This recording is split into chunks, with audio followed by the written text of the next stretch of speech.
Yo, we're not able to hear me. Oh, yo, we're not able to hear me. Oh, yo, we're not able to hear me. Oh. Yeah, finally got it working, bro. Like, yeah, finally got it working, bro. Like, yeah, finally got it working, bro. That is gonna start echoing. Yeah, finally got it working. Okay.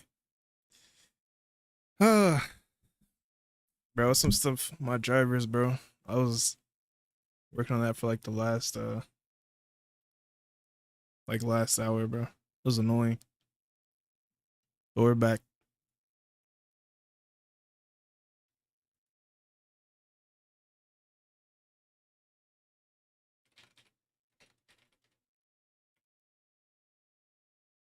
What was good, Black Star? How your day been?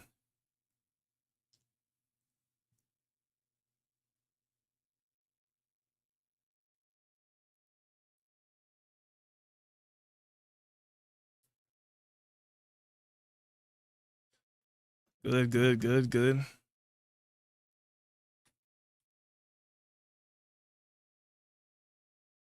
Give me 1 second. Um, what to do today? Got some videos, but before we get into that, um,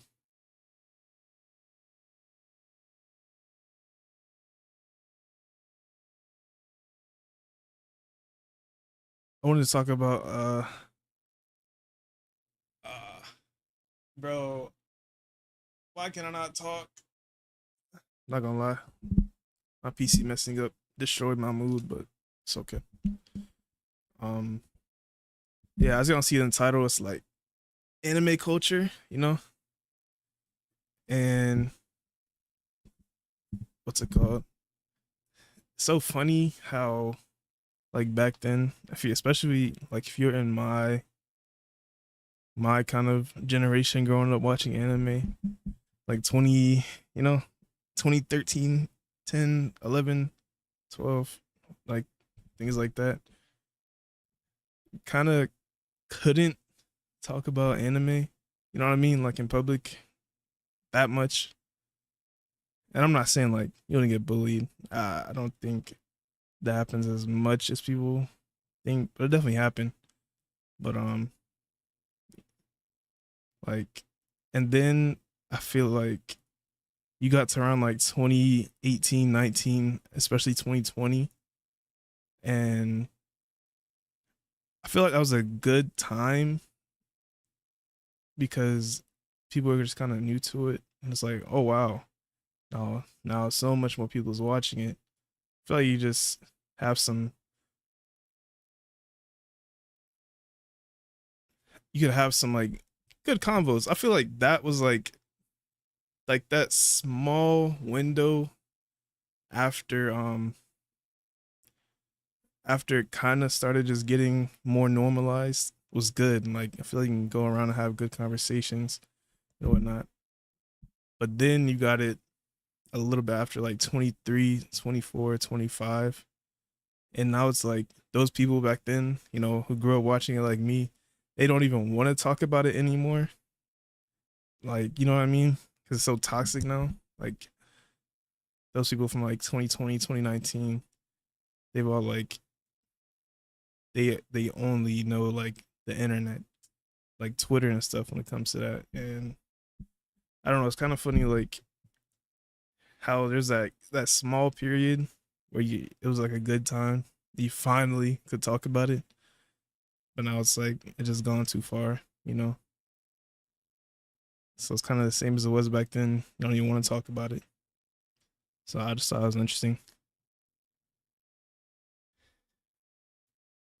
But now it's like, you know, it's still more normalized. But you would just you just don't want to talk about it sometimes, bro. The community is cooked for the most part.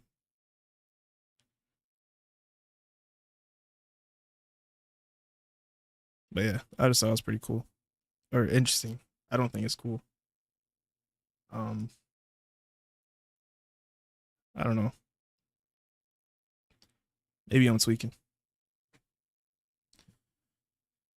Oh, You said it's crazy because crazy people could talk about comics and stuff, but anime you get destroyed for watching and reading.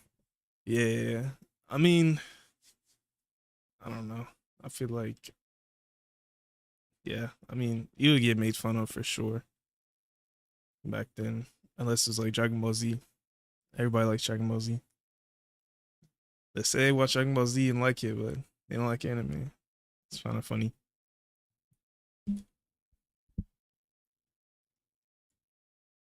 Uh, Anyways, we got some cool videos to react to today. Um,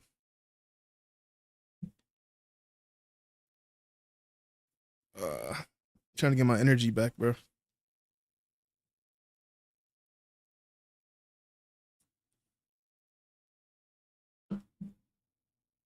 Um, okay. We got some dope videos though. Let me change the scene real quick. How do I work OBS again? Uh, this. Oh, this. Maybe. There we go. All right, we got another video from my boy Damien, who I've been watching a lot recently. Watched him a couple times last stream. But this video is called "The Biggest Problem with the Anime Community," and I guess I just kind of went over my own version of that. Like my biggest problem, it's like it's just so I don't even know what the word is. Just like I don't know. I don't know. It's disgustingly like I don't know. I was gonna say parasocial. That's weird. I don't like that word, but it's just gotten way too like cringe and toxic.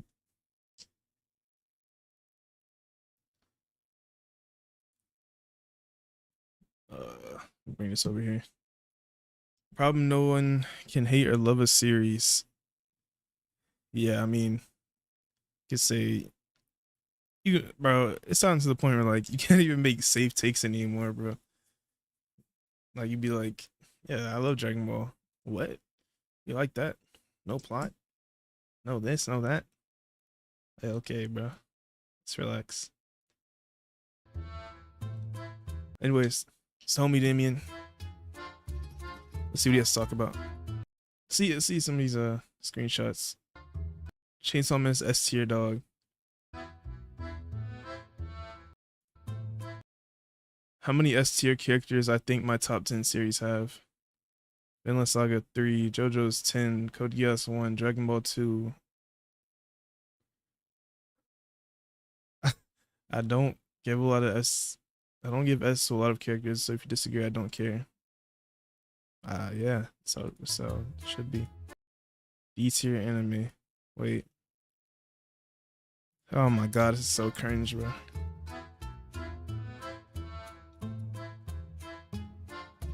How do you guys properly rate an anime on a scale of 1 to 10? I've been questioning my ratings lately, and I can't help but wonder if I'm being shallow for giving 7 animes a 10 out of 10 rating. Um, 7. Wait, what? So how do you think it's a 10 or a 7? Like that's literally just it. What is it? What is giving a 7 anime a 10 out of 10? What does that mean? I'm confused. Clearly, you think it's one or the other. Like, I don't know what he's talking about.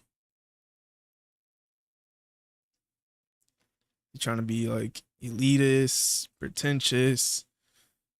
I don't know. This sounds like you're trying way too hard. Just rate the anime, bro. Like that's it. If you're gonna rate it, rate it. Like, what is going on? Or say giving a 7 a 10.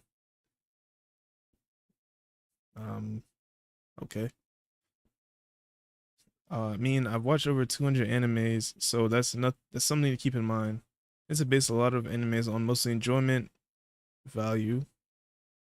Yeah, That's what it should be, correct? I often take things like plot, pacing, sound, etc. in mind for these ratings. Those are a part of your enjoyment, guys. I hate this like writing versus enjoyment. It's so dumb. The writing makes the enjoyment. That's, it's not two separate things. It's not any of that. Now, can you enjoy something that's like so bad that is good? Sure, that can happen, but like most of the time, your enjoyment is on because something is written good. That's it. Um, yeah, this is like something that spawned like the last 3, 4 years of this writing versus enjoyment thing. It's dead, bro. It's so dead to me. Um, yeah. Take 5 centimeters per second, for example. I didn't really enjoy it much, so I gave it a 7.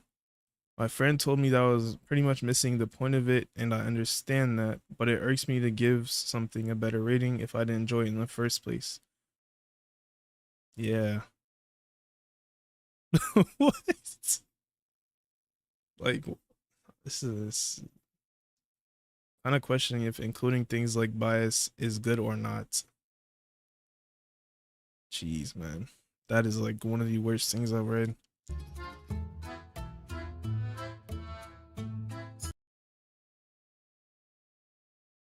Yeah, literally. You and your friends have different opinions. That's it. What anime have you rated 10 out of 10? Out of 50, I have rated a 10. Oh, I've rated 10 8 times, basically. Interesting.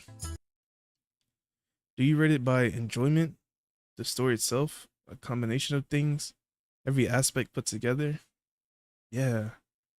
Like, first, I'm just curious as to how other people go about their ratings.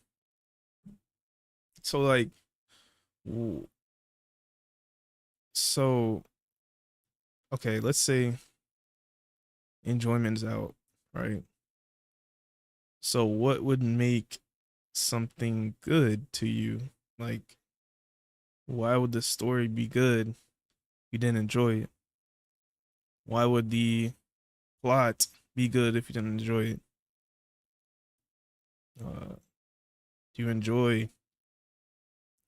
Nah, I mean, like, well, what kind of foods do you eat? You know what I mean? Like, that's literally the same thing here. Do you enjoy the food you eat? Is it good? Okay, that's it. You enjoy it because it's good. That's it. I've been rescoring my anime list recently, and I want to know how you guys rate the shows you watch on your anime list. In other words, what are the important factors that affect the mal rating you give a show? You rate a show with a good story higher. So it's always pretty much the same thing. What's hiding under Akira's Olympics?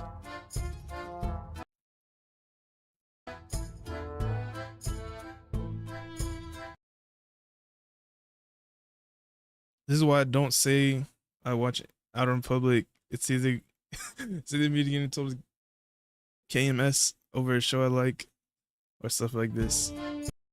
Luffy, Luffy has officially surpassed Goku in terms of being iconic. Yeah, these are just like spewing out garbage, bro. All these kind of tweets. Imagine watching Chainsaw Man, we could be watching Bochi the Rock. You're an anime fan, right? You've probably I seen am. tweets and videos like this before. People talking Correct. about S tier this and F tier that, mid or peak, talking about why insert show here is better than you think or Yeah, it's rage bait. Most of it is rage bait. It's like, I guess you need the interactions, but then again, most of those people weren't even like verified. So I don't know why it matters.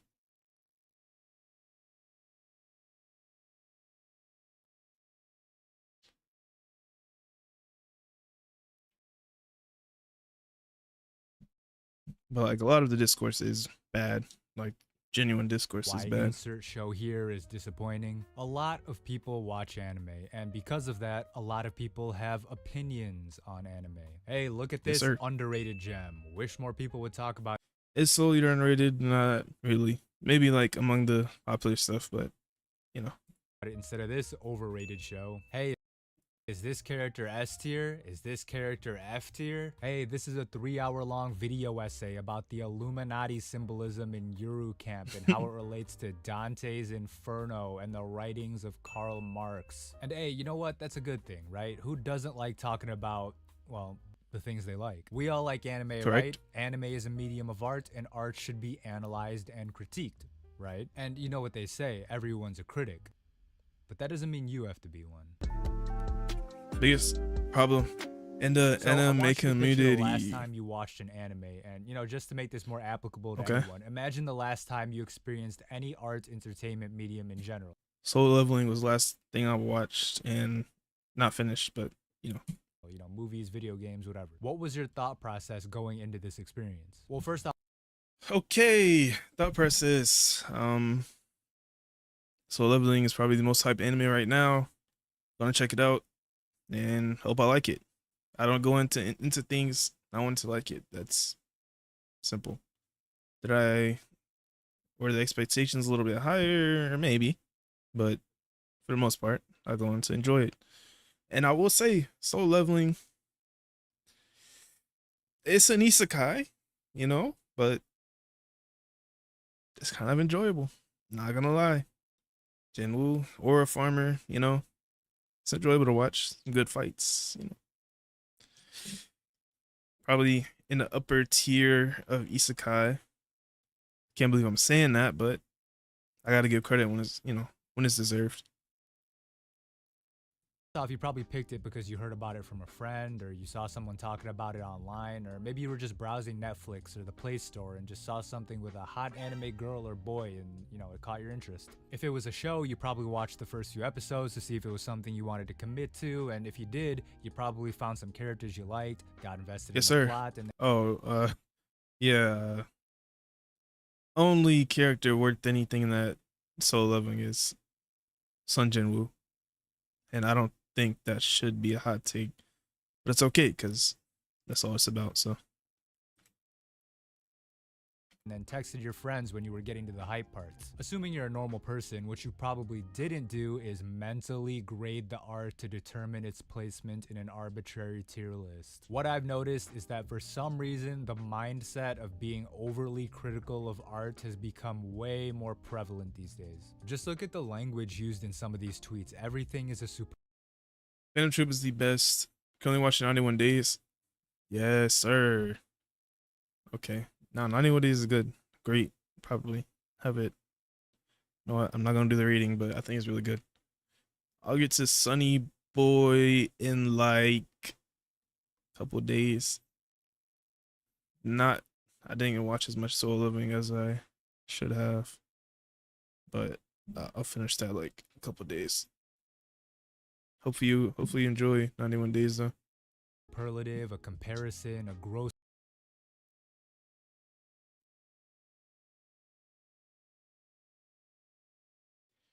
Hunter x Hunter, yeah. People who go into like great stuff or like it happens so much with the big three. Like they'll have watched maybe two of the other members of the big three, then they'll be like, okay, I'm gonna watch this just so I can say I watched it and say this is worse than Naruto, or this is worse than Bleach.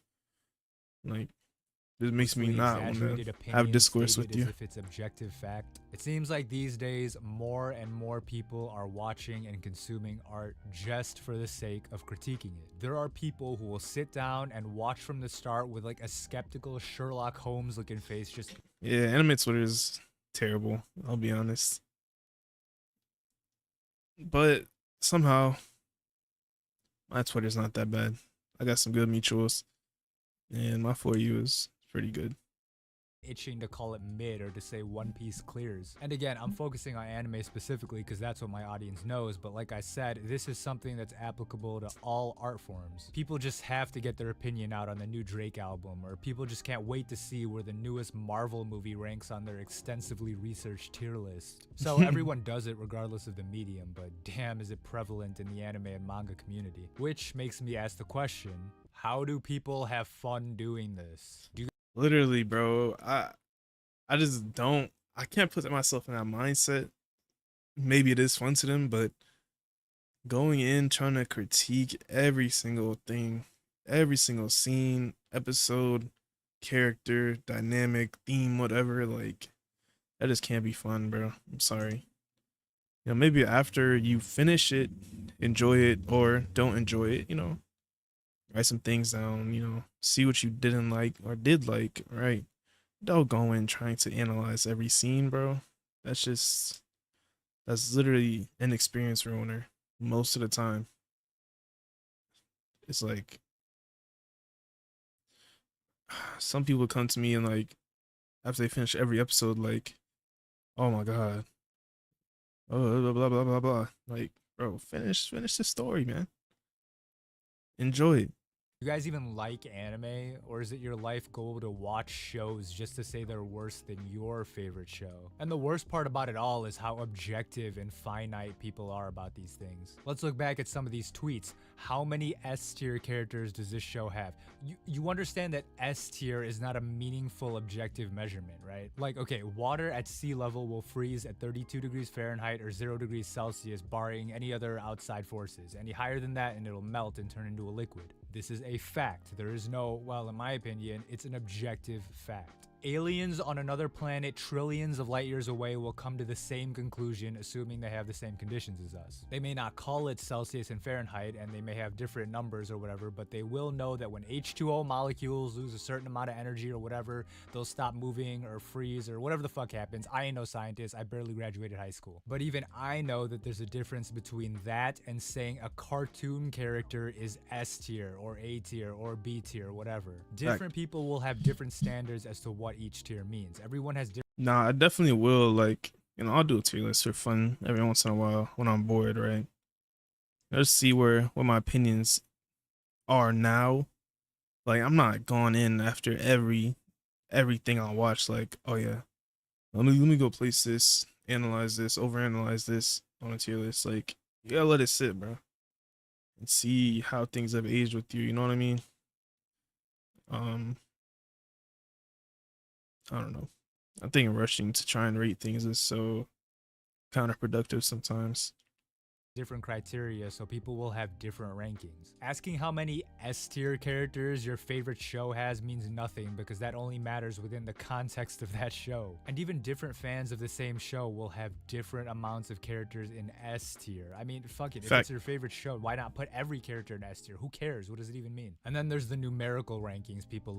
Hype 7 out of... What does that mean, bro? Bro. This word shouldn't be here. Like, a hype 7 out of 10? That just means a 7 out of 10. A beat 10 out of 10 is a 10 out of 10.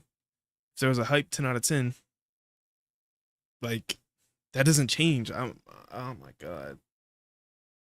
This is so bad. To use. On a scale of 1 to 10, it seems like people only want to use like 7 through 10, with 7 being absolute dog shit, even though 7 is on the upper end of that. Yeah, 7 should be like good. So I don't understand. List. If you have 10 or 11 points on your scale, why not use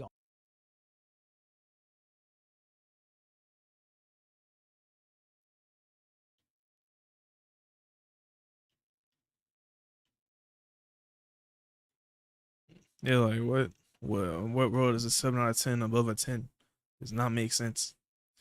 And no, like, anything. Just numbers, bro. A 10 is above a 7. That's it. Okay, let's see this. How the rating system works. Awful, horrible, okay, fine, average. Yep, 5 should be average. Maybe a 6. Maybe 6 should be average. or like a little above average. So I think most, I don't think the average anime is a 5, but like the average 5 is the average between 1 and 10. But I would say like 6 is probably the average rating you'll get with most people. Um, then you say good, great, amazing, perfect, right? Yeah, most anime is like a 6 for sure.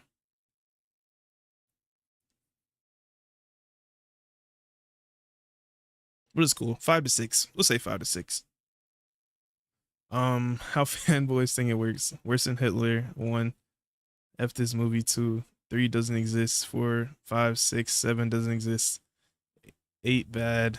9 amazing. 10 perfect. All of them. Wouldn't 5 be a completely fine? It's like they have no other way to judge anything. It's like it's either trash or the best thing ever. Show, and anything above a 5 be a good show worth watching. But then again, that's only if you define it that way, which different people will and different people won't. It's all silly. But some people can have like their different specificities on what like each number would represent, but your scale has to be more than just a 0 and a 9 and 10. Doesn't create any meaningful conversation beyond I like this thing because I ranked it high on my personal arbitrary scale. And I understand, I'm not trying to be no killjoy. A lot of it is just people fucking around, having fun discussion, or even just trolling to piss people like me off. And trust me, it's working. But that's only one part of the larger picture of art criticism. As you can probably tell, most people don't know what the fuck they're talking about when it comes to critiques. So that leads to the question, does art critique hold less weight in our world today? Is there even anything productive that can be said anymore that hasn't been said or that even makes any sense? And in our case specifically, is a misunderstanding of art criticism negatively impacting the anime community? Well, to answer that, let's look at what art criticism has looked like throughout history. Let's see.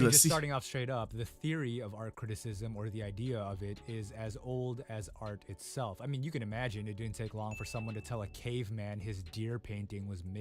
But art criticism in the way we know it originated in the 18th century. The English painter Jonathan Richardson published an essay on the whole art of criticism. In it, he tried to create an objective system for ranking works of art. He had 7 categories like drawing, composition, invention, and coloring, with each one being given a score from 0 to 18. Sounds kind of similar to the rankings and numbers we use today, right? But guess what? Adding numbers to something doesn't make it an objective fact if the value you're attributing to them is based on your own opinion. In the centuries since Jonathan Richardson, people have tried their hand at the storied art of telling people whether a thing is good or not. Many of you probably know the famous film critic Roger Ebert, who was known as like the film critic. He was known for using his star rating for reviews, with 4 stars being the best a movie could get. Again, it's the same idea. There's no quantitative difference between 3 stars and 4 stars or 2 stars. I do suspect my star ratings average too high, but of course star ratings are ridiculous. I'm stuck with them. Okay. And half a star, it's whatever Ebert himself decides to give. And he said himself that his critical approach to films is relative, not absolute. And thus, the same can be said for our What is this, bro? Cartoons. So, surprise, surprise, art criticism has been a bunch of opinions and people making shit up since the dawn of time. No shit, right? And yet, criticism of art seems so intertwined and even essential to art itself. Listen, the point of this video is not to say there's no value in art criticism and that, in our case, we should stop critiquing our favorite anime and manga. That'd be ridiculous, right? The point I'm trying to make is this. Is there a reason for you to be critiquing art? Do you really need to go into, let's say, the new season of My Hero Academia, ready to rank the arcs and tear apart every little writing decision and dissecting every frame of animation for flaws? Probably not. Don't need to, You could find it fun to do that. Listen, give your thoughts, some arcs, season, maybe even an episode, right? But if you're just going through every single corner of a series, like, that is, to me, that doesn't sound fun at all. And there's nothing wrong with that. You can do whatever the fuck you want if it's fun for you. If you and your friends get a kick out of roasting each other's top 5 manga, then do you, by all means. But let's say maybe you go beyond that. Maybe you feel so strongly that Full Metal Alchemist Brotherhood is overrated and doesn't deserve its popularity and critical acclaim. Maybe you decide to break out your phone camera and some free editing software to make a video to upload to the internet. maybe even YouTube. And maybe people even agree with you and hit that subscribe button, and before you know it, you have 1,000,000 subs, and every time you say something is peak or trash, people treat it like gospel. Maybe you go out and say the new Crash taste. Little sneak this. anime of the season are mid and you should watch these shows instead. Then all of your little fans all of a sudden have their perceptions shifted. They may not even know it, but once they go watch these shows for themselves, your critiques will be floating around in the back of their heads, and all of a sudden, the whole experience of enjoying art has been changed. And then the worst case scenario happens and people start taking these opinions as objective fact, and they go around asking dumb shit like, guys, I need an S tier. Yeah, like oh my god, if you especially start to build some sort of influence or bigger community that like are gonna be in other communities, you know, or tweeting, Reddit, whatever, please do not try and push these takes up like as like fact or end all be all. Like explain yourself or something, you know what I mean? Like that can get so like just obnoxious. I wouldn't want that in my community. People going around talking about, oh, Sake said, no, bro. Now, if my reasoning inspires you to, you know, rethink something, go back and rewatch something, you know, think about it a different way, okay. But give the reasoning. Don't just be like, oh yeah, he said this, so he's better than you. My opinion is better than you. You know what I mean? Or a solid 8 out of 10 show, as if that's an objectively defined measurement. And then they'll look to content creators and taste makers to validate these opinions as objective fact, regardless of whether or not the creator themselves intended it to be taken that way or not. So I mean, y'all tell me, Yeah, most of them is this don't. a good thing? I agree. Is it okay? Like, maybe just sometimes don't give a rating. Just say you like it. That's it.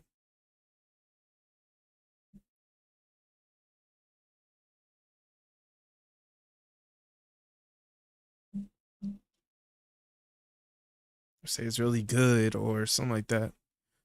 Because a rating, people are just gonna stick with that, you know? They me like, he said it's a 10 out of 10. Versus where he said, oh yeah, he said it was really good because blah blah blah blah blah blah. And I agree, or something like that. That our culture has evolved to big internet personalities telling us how to feel. Hope my viewers knew that. Yeah. It's just something you don't want, bro. Because then people want to talk bad about your name. For some reason, they would do that just because they're going around talking like that. Feel about art as if what they say is objective fact. I mean, if you ask me, to be real with y'all, I don't really know. Now, you're probably saying, well, look at you, Damien, you goddamn hypocrite, you stupid motherfucking piece of actual dog shit. You're out here preaching, but look at your channel. You critique art all the time. Your whole channel was built off giving numerical ratings to anime openings, you ugly fucker. And that's true. I am an ugly fucker. But it's also true that I critique a lot of art. I think the important thing to note with me ranking and critiquing anime and manga is I'm just joking most of the time. For real, it's not that deep, and I even say it in every video. It's just my opinion, and it's not like I'm treating my opinion like the worst. Because I don't want people going around. Black Star said, like, but Black Star, like, no, bro, speak for yourself. Like I said, if I inspired you to rethink something, like, you know, maybe you didn't think about something a certain way, but I still, even if I do make you think about something, I want you to go and rewatch it or rewatch a part of it to make sure, like, you understand what I'm saying. Like you're taking in the information with what I said in mind. Like, so annoying. That would be so annoying. Like you actually just don't understand what I meant and just still are saying that. But yeah, definitely don't want people running around talking like exactly like they're your parent. You're their Word of parent. God, even though it is. However, this does bring me to another point I wanted to bring up, which was the abundance of analytic content on the internet. And Yeah. This is I don't hate I don't hate this. It's kind of it was a trend for like a bit, I think. Yeah, don't echo what I'm saying for sure. I don't know. Some of the analytical videos feel kind of forced sometimes, and like I don't want anybody to take offense to that because there is no specific person in mind right now. But sometimes I feel like they're just trying to get they are trying to just, what's it called? Serve what is it? Just I don't even know what the word is. What is the word? Push the audience, serve to the audience. So I get them like just to view it. You know what I mean? But there are a lot of analysis videos I like. Cater to the audience. And especially the insanely saturated world of video essays. A lot of people seem so excited to share their observations about a series, whether it's a new interpretation of an old classic or maybe stuff you might have missed in the latest episode of whatever. Content like this has become a mainstay in the anime community. Yep. And hey, that's good. Art promotes criticism, but it also promotes conversation. And there's nothing better than talking about a series you like and digging deep to find hidden meaning or just celebrating the things you think are done well, like, animation or character writing. Like, I mean, come on, who hasn't gotten together with friends and talked about Attack on Titan theories or like ReZero symbolism? Analyzing and breaking down anime is great, but the problem here is similar to the problem with art criticism. Nothing is really objective in art. You can give all the evidence in the world Exactly. to support your character analysis of Kiyotaka, but at the end of the day, someone might interpret it differently, and their opinion is just as valid as yours. No matter how big your subscriber count is. Like, Jesus, dude, people will break down an anime and throw around terms like poor pacing or Charlotte, 5 out of 10. I got it somewhere around there. I'm not the biggest fan of that series, but anyways, good animation, great plot idea, great moments. That doesn't sound like you 5 out of 10. Poor pacing. Some characters are poor. Lost its spark. Charlotte, like most other Jun Maeda works, is a supernatural anime of highs and lows mixed with poor pacing and able to wrap itself together. Okay. well done or poorly done character arcs. And then they'll use a bunch of obtuse film school terminology and treat it like it's a quantitative observation, as if they even know what these things mean, or as if they hold any weight for people just trying to have fun watching a show. This is a legit take that some people Don't.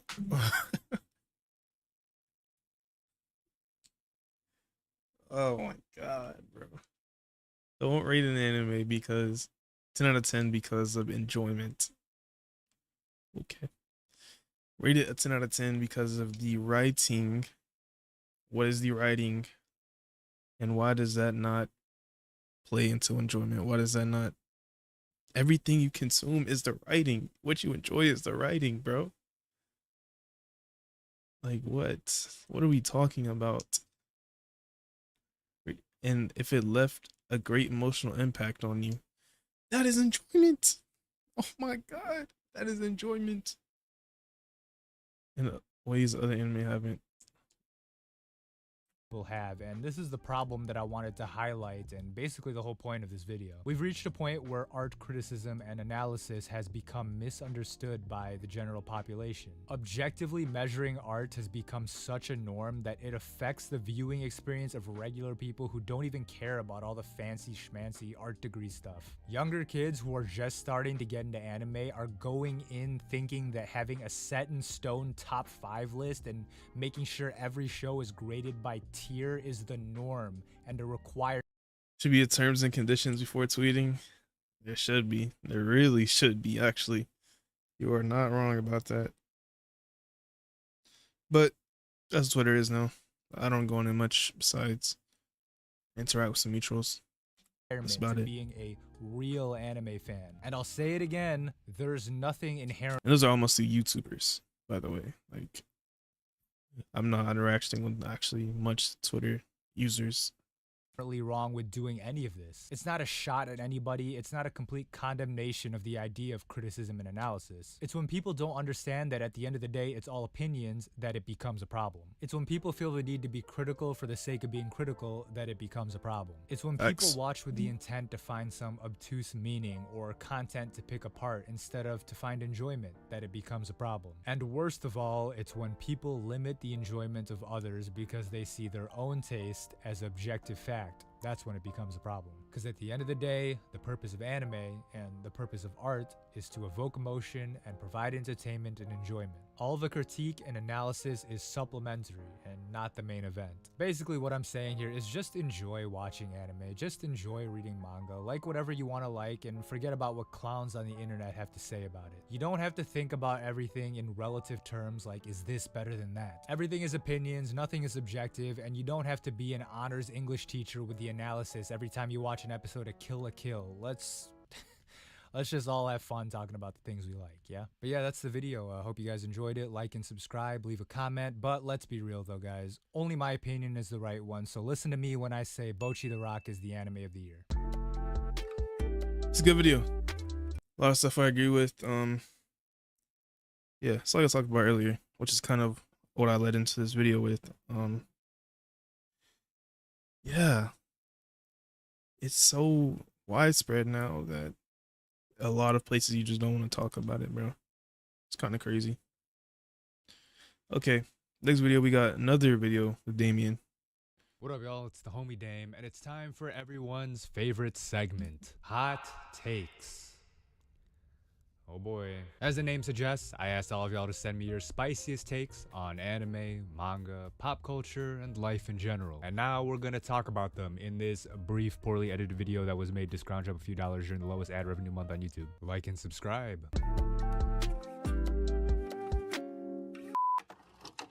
Anime fans are far too jaded when it comes to CGI in anime. Non-anime shows like Arcane and Blue-Eyed Samurai are almost unanimously praised despite being 3D animated. Yet, if there's even a hint of 3D in an anime, people start to lose their minds and immediately deem said anime shit. Shows in recent years like Beastars, Trigun Stampede, and even Demon Slayer have proved that CGI can look phenomenal, and anyone that thinks CGI is shit regardless of how it looks is just jumping on a bandwagon of hate. Yeah, I agree. You look at some of the biggest animated films here in the West and they're almost all computer generated. I think a lot of the complaining comes from seeing a lot of bad CGI, but that's been extrapolated to say all CGI is bad to the point where people will see like a random CGI building in the background that doesn't even look that bad and they're like, I freaking agree. There's difference between bad CGI and good CGI. Yeah, absolutely. Some of the best CGI you will see is some of the best animation you will see.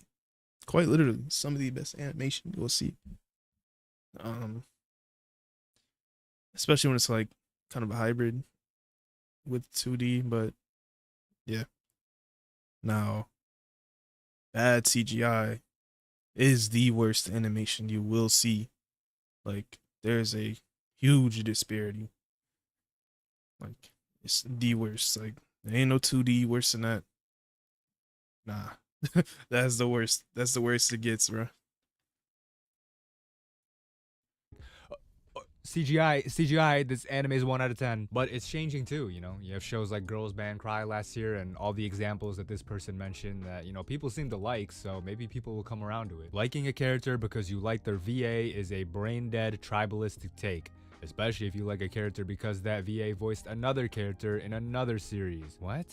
That's such a specific thing, and saying it's tribalistic is insane. Imagine saying that for some other quality. Oh, liking a character because they're quirky and you relate to quirky people is brain dead and tribalistic. The quirky tribe has zero taste in anime characters and have superficial reasonings for liking the characters they like. Like, who cares, bro? Just let people like things for whatever reason they want. They should give up on anime Berserk or Vagabond and adapt it to localize it to live action. What? I don't know about just giving up on making a good anime adaptation, but I do agree that we should try making more live action anime adaptations, believe it or not. For the whole lifespan of this channel, I've covered a lot of random live action adaptations, and for the most part, they've been alright.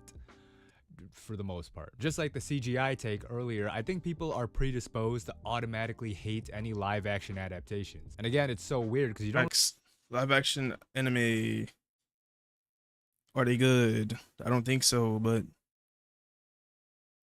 the One Piece one is okay.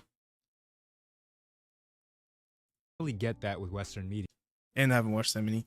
Death Note, erase that. I don't want to see that again. What else have I watched? That's about it, honestly. Yeah, there are plenty of people who complain about a live action Beauty and the Beast or a live action Lion King, but for the most part, those are pretty successful films. I will say that the best part about anime is creating things that you wouldn't be able to see in a live action production, you know, through the use of the very flexible medium of animation. But that doesn't mean you can't take an anime and somehow translate it to live action as like a twist on the source material. Because I guess the problem is that live action adaptations often try Just love his war, bro. to Oh go wow. one for one with the anime source Who's material, watching which, this? like I said, is not the move because anime gives you ways to do things that just aren't possible or wouldn't translate well to live action. The Yeah, truth some is of that that there stuff is he just just doesn't work. Oh, I watched Dragon Ball Evolution too. Yeah, I'm sure you can assume what I think of that one. isn't a definitive way to make anyone else view your favorites in a more positive light, the same way they can't do the same for you. Your enjoyment of something is based on what you feel consuming it, and you can't force your views on anyone else's as they can't do the same to you. You And just half and half. I watched Full Metal. One ain't bad. There's a Full Metal live action. Wow. What is my boy uh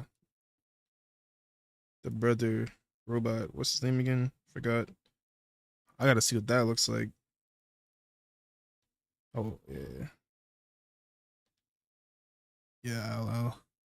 Live action. Hold on, I have to see this.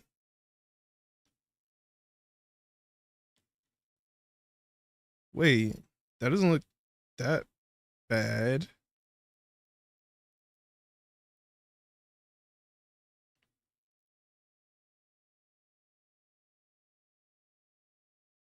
That doesn't look that bad. I'd have to see it in motion though.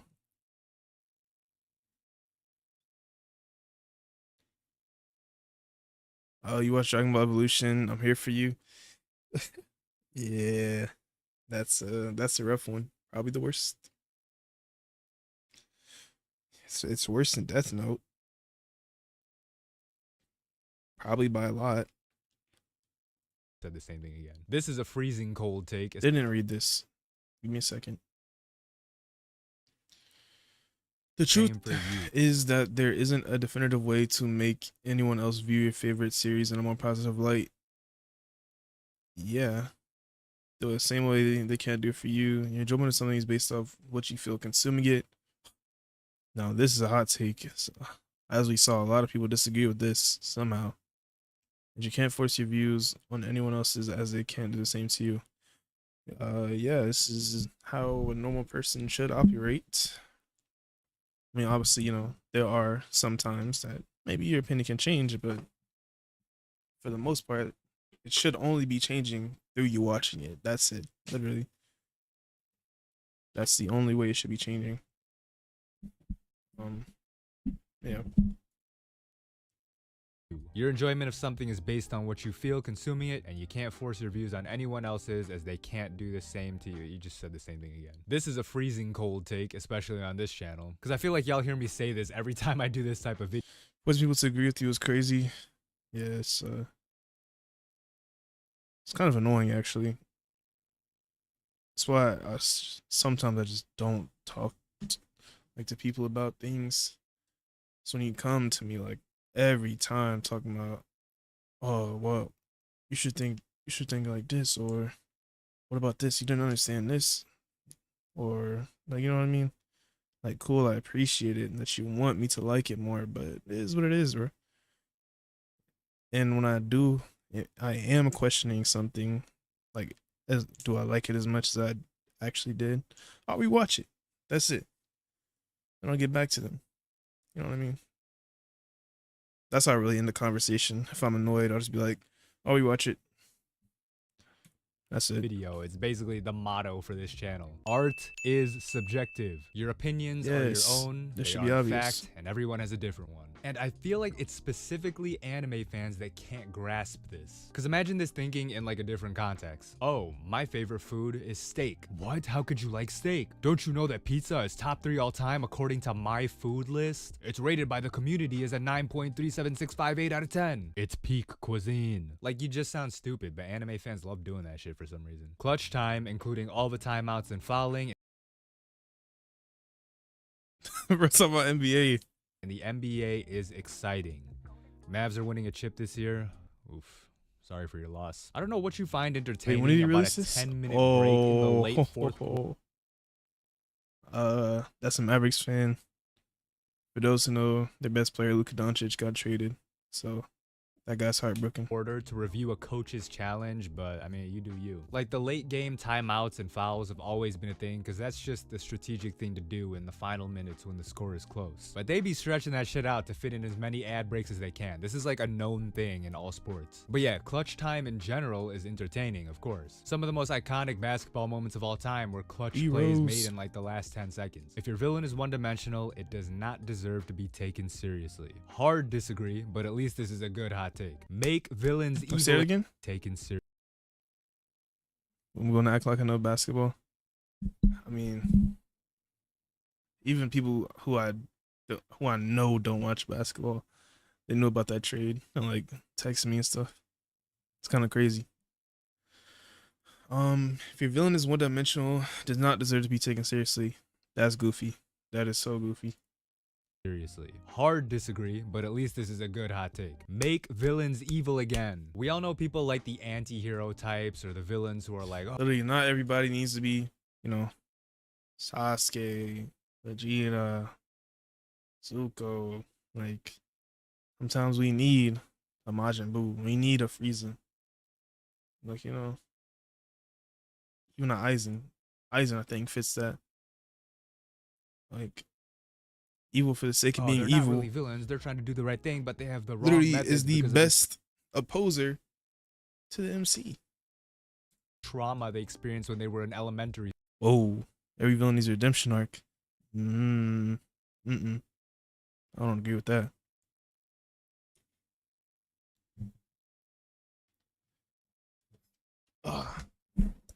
Somebody like I said, Frieza. Nah, we don't need that, bro.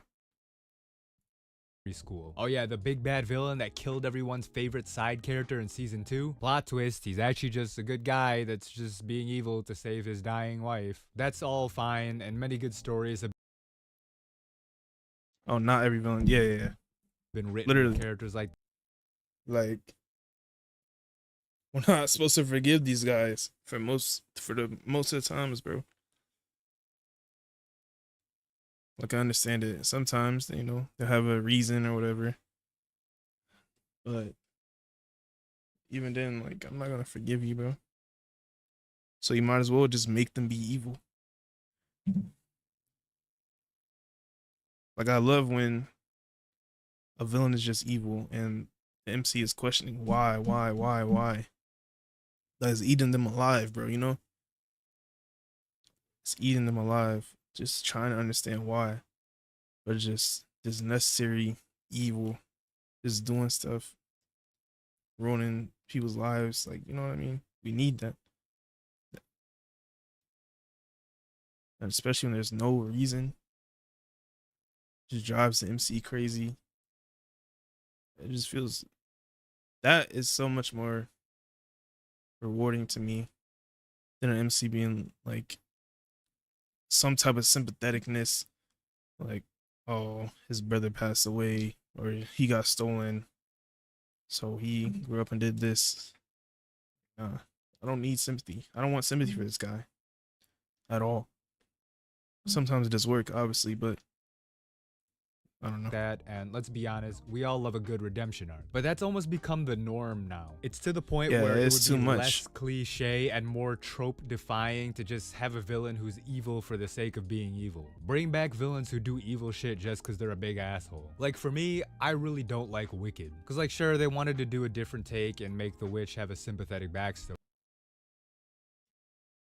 Blame anime fans. They try to make every villain a victim of something. Yeah. Like, what, bro? Griffith Griffith, are y'all serious? Are y'all serious right now? Griffith, insane, bro.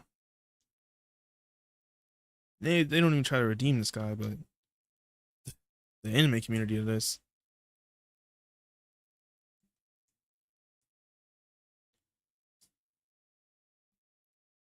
just is nuts, bro.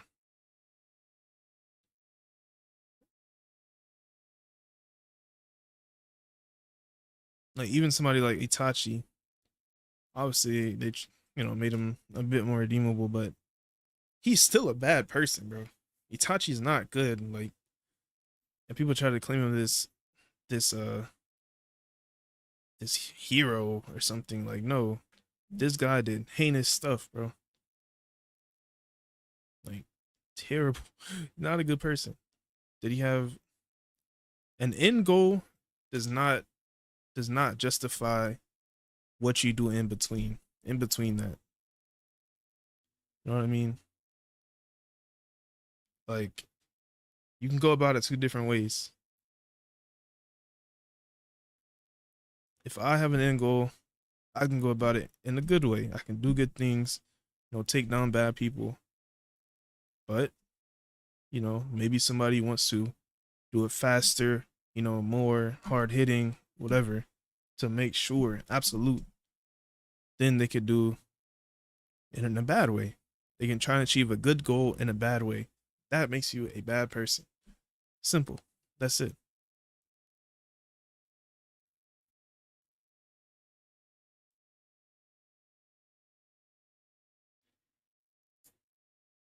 Bro, some characters can kill a whole population. And anime fans will still defend them. Like literally, there's no words to that. Some people defend Show Tucker. Like what? Uh, I don't know, man. I truly don't get it. In all honesty.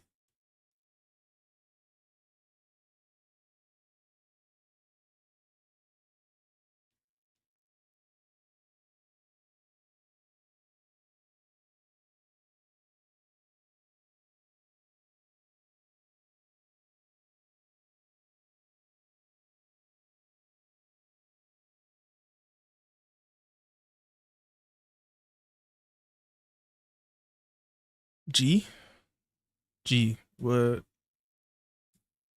Anyways, Story. But like, continuing. just make the wicked witch evil. Like, it's fine. We like her like that. It doesn't need to be that deep. This may not be a hot take, but simplifying an anime down to gooner anime without actually giving the plot a chance is unfair. Obviously, people can do whatever they want, but for example, calling Chainsaw Man a gooner manga makes genuinely no sense, especially when those gooner qualities can just be writing tools to make an in-depth character. I think a similar topic came up when we did Reddit hot takes the other week. I agree. I hate when people reduce anime to just Wattpad tags and that's it. It's so simplistic and reductive, and it's just annoying to hear all the time. Like, imagine saying James Bond is a gooner series because there's a lot of sexualization and hot ladies and characters named Pussy Yeah. galore. Sure, it's funny as like a joke. The Gooner stuff has gotten a little out of hand. I do it all the time, but people will unironically be like, oh, Subaru is a NEET? That means ReZero is an otaku self-insert isekai. I can't watch it. Or they'll be like, oh, so-and-so is a weak MC? Nope, doesn't matter what else is in the show. That one thing will keep me from watching it. Bowling and mini Oh yeah, isekais have also made like people only want overpowered MCs or those magical shows. golf are S-tier first date activities. Hard agree. When I was a kid, I always took girls on the classic movie date. Cause I like movies and the girls I date usually like movies too. But that's like the worst place for a first date cause you can't no talk. talking. I mean, you could talk afterwards if you go to dinner or something, but then it feels like the movie part is just lost time. Unless you live in some porno world where the girl jerks you off under your bucket of popcorn, you aren't really interacting for 2 whole hours. But yeah, bowling, elite date activity, mini golf, elite date activity. They're both active, but not too active, so you get a chance to show off for her a bit, but if you're sorry as fuck, it's not too embarrassing because it's like Mini golf sounds boring. Only time I go mini golfing is like just kill some time, I guess. It's cool. Just chill, talk. That's mostly what it's for, honestly, just to talk, that series. It's just mini golf. In chill, fact, hang out. being bad at, say bowling or something can be endearing too if you play it right. Because compare that to being sorry at basketball and you're trying to impress a girl, like, oh man.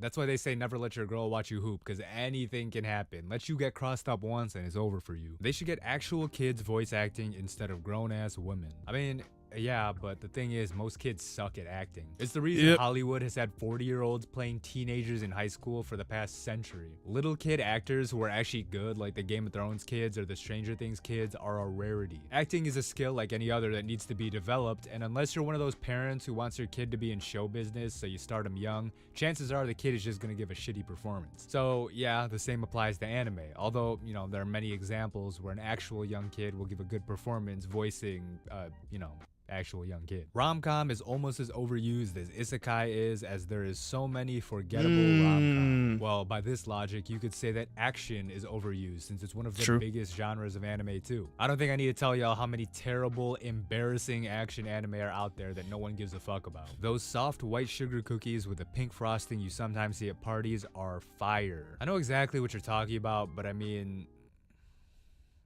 it's just because I don't have a sweet tooth. I don't give a fuck about candy or desserts or any of that shit. Far too many people in the world identify with the virgin Shinji Ikari, while far too few identify with the Chad Simon the Digger. I mean, why not both? Or better yet, why identify with a cartoon character in the first place? I don't think you need to be able to identify with the characters to just enjoy a show. I mean, just watch the damn show. Oh nah, this one long as hell. I don't think it's bad when localizers add some personal flair to their translation.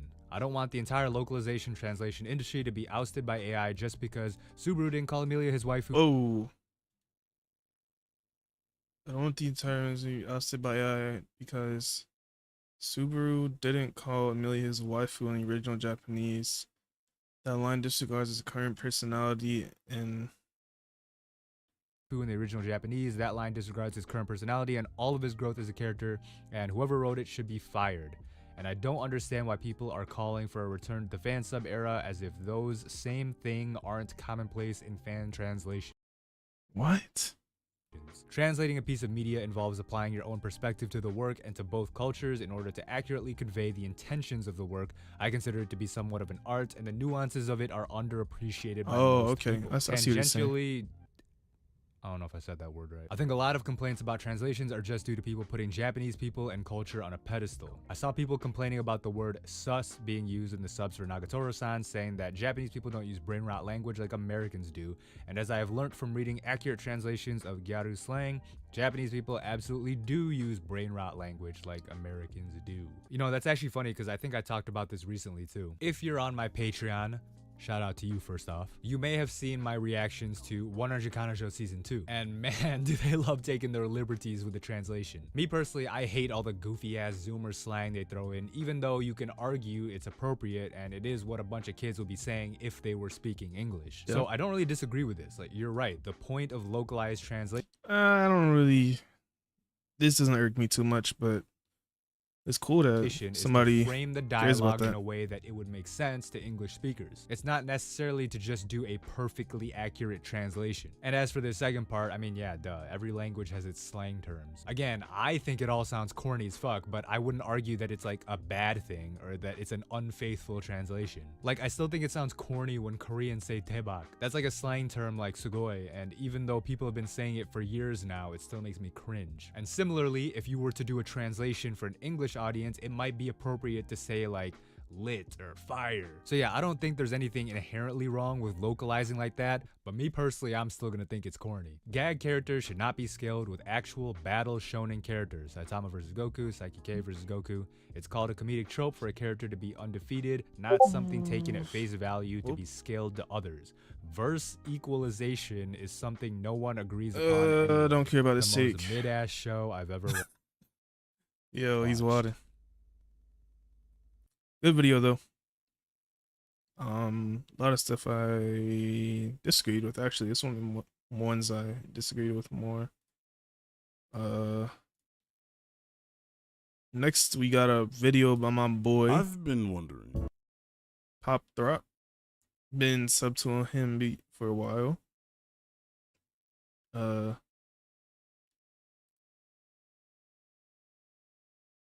So yeah. Go check him out. Good stuff. Basically made a video called "What Makes a Show Iconic," and what is this? This is good. Okay, let me check something really quick. Okay, good. Now I had a kind of a rubric for this. Where is it? You know, like 2 seconds, 3 seconds maybe. Actually, no, I'll have it in this. I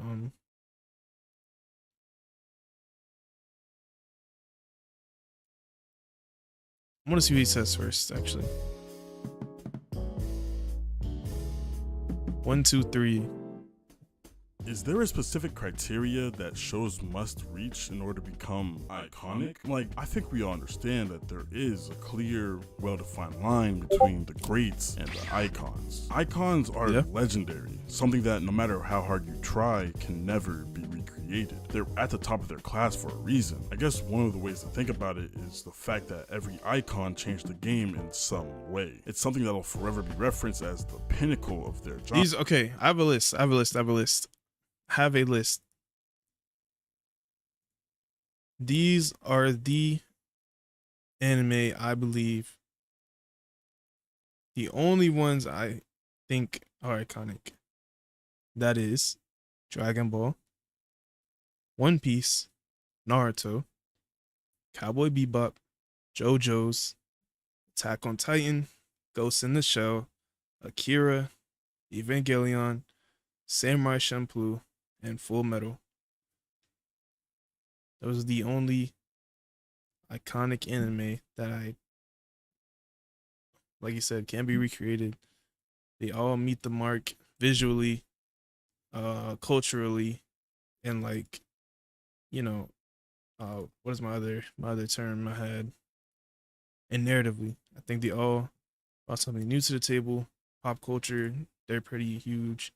Or like they changed a lot of things to do with anime. That is I don't know if I'll ever make a video about that, but I think it's interesting to talk about.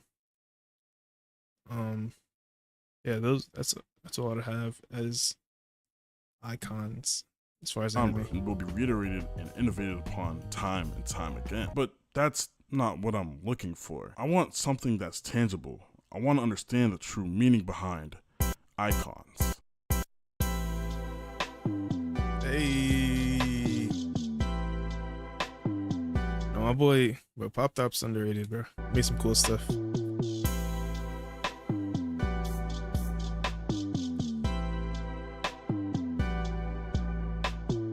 Legends exist across all forms of entertainment. LeBron, Prince, DiCaprio, Messi, Ice JJ Fish. Behind every legend is a cult following, and while 70% can be weeded out as bandwagons, there will always be those who truly look at these icons as their North Star, their guiding light. This can We must go copyrighted to hell. Nah, I mean, bro, some people they just know like exactly how to do this, bro, or just trial and error. But most part, they just know like how to avoid it. ultimately change someone's life for the better. In my own life, I found a variety of things that truly feel like icons to me. YouTubers, basketball players, streamers, people who I've looked up to, not only as legends in their own lanes, but people who've been there for me when nobody else was. One of the greatest benefits of entertainment is the fact that it is a distraction. Distractions are necessary. It's something that you can disappear into when life is life.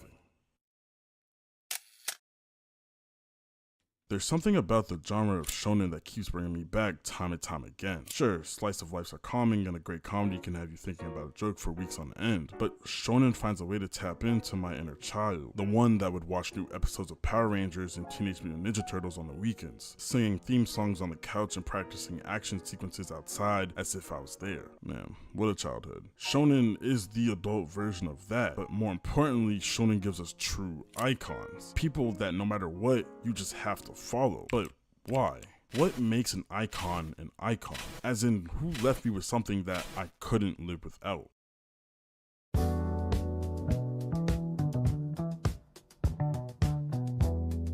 A life without freedom is not a life worth living. A character like Luffy would rather die than be under the control of anyone, and it's something that's reiterated to the viewer on more than a few occasions. Entire arcs have been dedicated to this single theme, and a way to truly drive their point into the fans' experience. Because if Wait, Leisha iconic?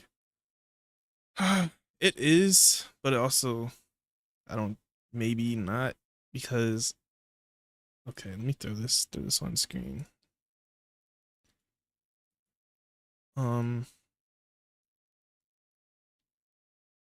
See, I kind of had like some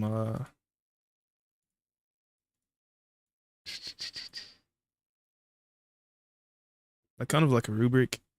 I said for me to be iconic, to like kind of make it make sense, is visually, I think you need to either change, like bring something new visually, like innovative animation, or like memorable character designs, or like cinematography is crazy, like something like a Akira, whatever.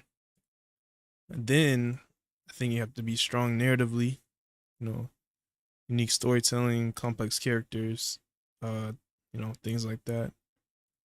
And then you have the culturally, how do you affect the culture? You know, it can be that by being super popular, or, you know, being generational, you know, aging, like constantly just something that people will go to no matter what. Yeah, things like that. I think Bleach could be there, but I think especially like visually, I don't know if it'd meet that, but it's popular enough. I think you could put it there. And I love Bleach. I know I say that every time, but you know, nothing else, you'll understand that One Piece is a show of freedom. But of course, a show all about freedom must have a true liberator. Luffy is one of the most unique characters I've ever come across in shonen. I mean, sure, we've all been introduced to airheads whose only redeeming qualities rely on their ability to beat the villain, but none of them hold the same North Compass that Luffy does. Luffy fights not only for himself, but for everyone. Because if he can't obtain freedom for those around him, then why should he deserve it for himself? Luffy is a beam of light that attracts all, the perfect representation of what a true liberator should be. In life, there will always be different compromises that you're faced with, some more suppressing than others, but the one thing that you should never compromise is your freedom. Your freedom is invaluable, facts. and there's no amount of money, fame, or promises that could ever be bargained for it.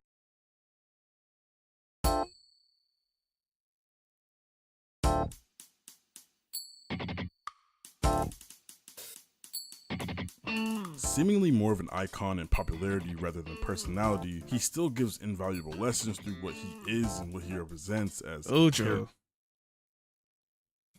In absolute power, Gojo stands alone is something you've heard a million times. Well, maybe not specific to Gojo, but you have seen it. It's a very common played out role in most shonen, where a character has an uncanny amount of strength and is rivaled by none. So what's the difference in Gojo's case? Well, his character focuses a lot more on the latter, the idea that Gojo stands alone. The phrase is kind of misleading. It presents the idea that there is this all-powerful character who's reached an unattainable status. Therefore, he stands alone in power, strength, or potential. But Gojo's probably iconic, yeah. You know, but I think time has to. in reality, there's another side to the same coin. Gojo is absolute, and so he's forced to stand alone in everything he does. Nobody will ever be able to understand his perspective because nobody's able to reach that level, making for a truly lonely existence. Although blanketed in power, Gojo is alone and will always be alone. So where does he go from there? There seems to be two options the show presents to us. The first is Sukuna's path.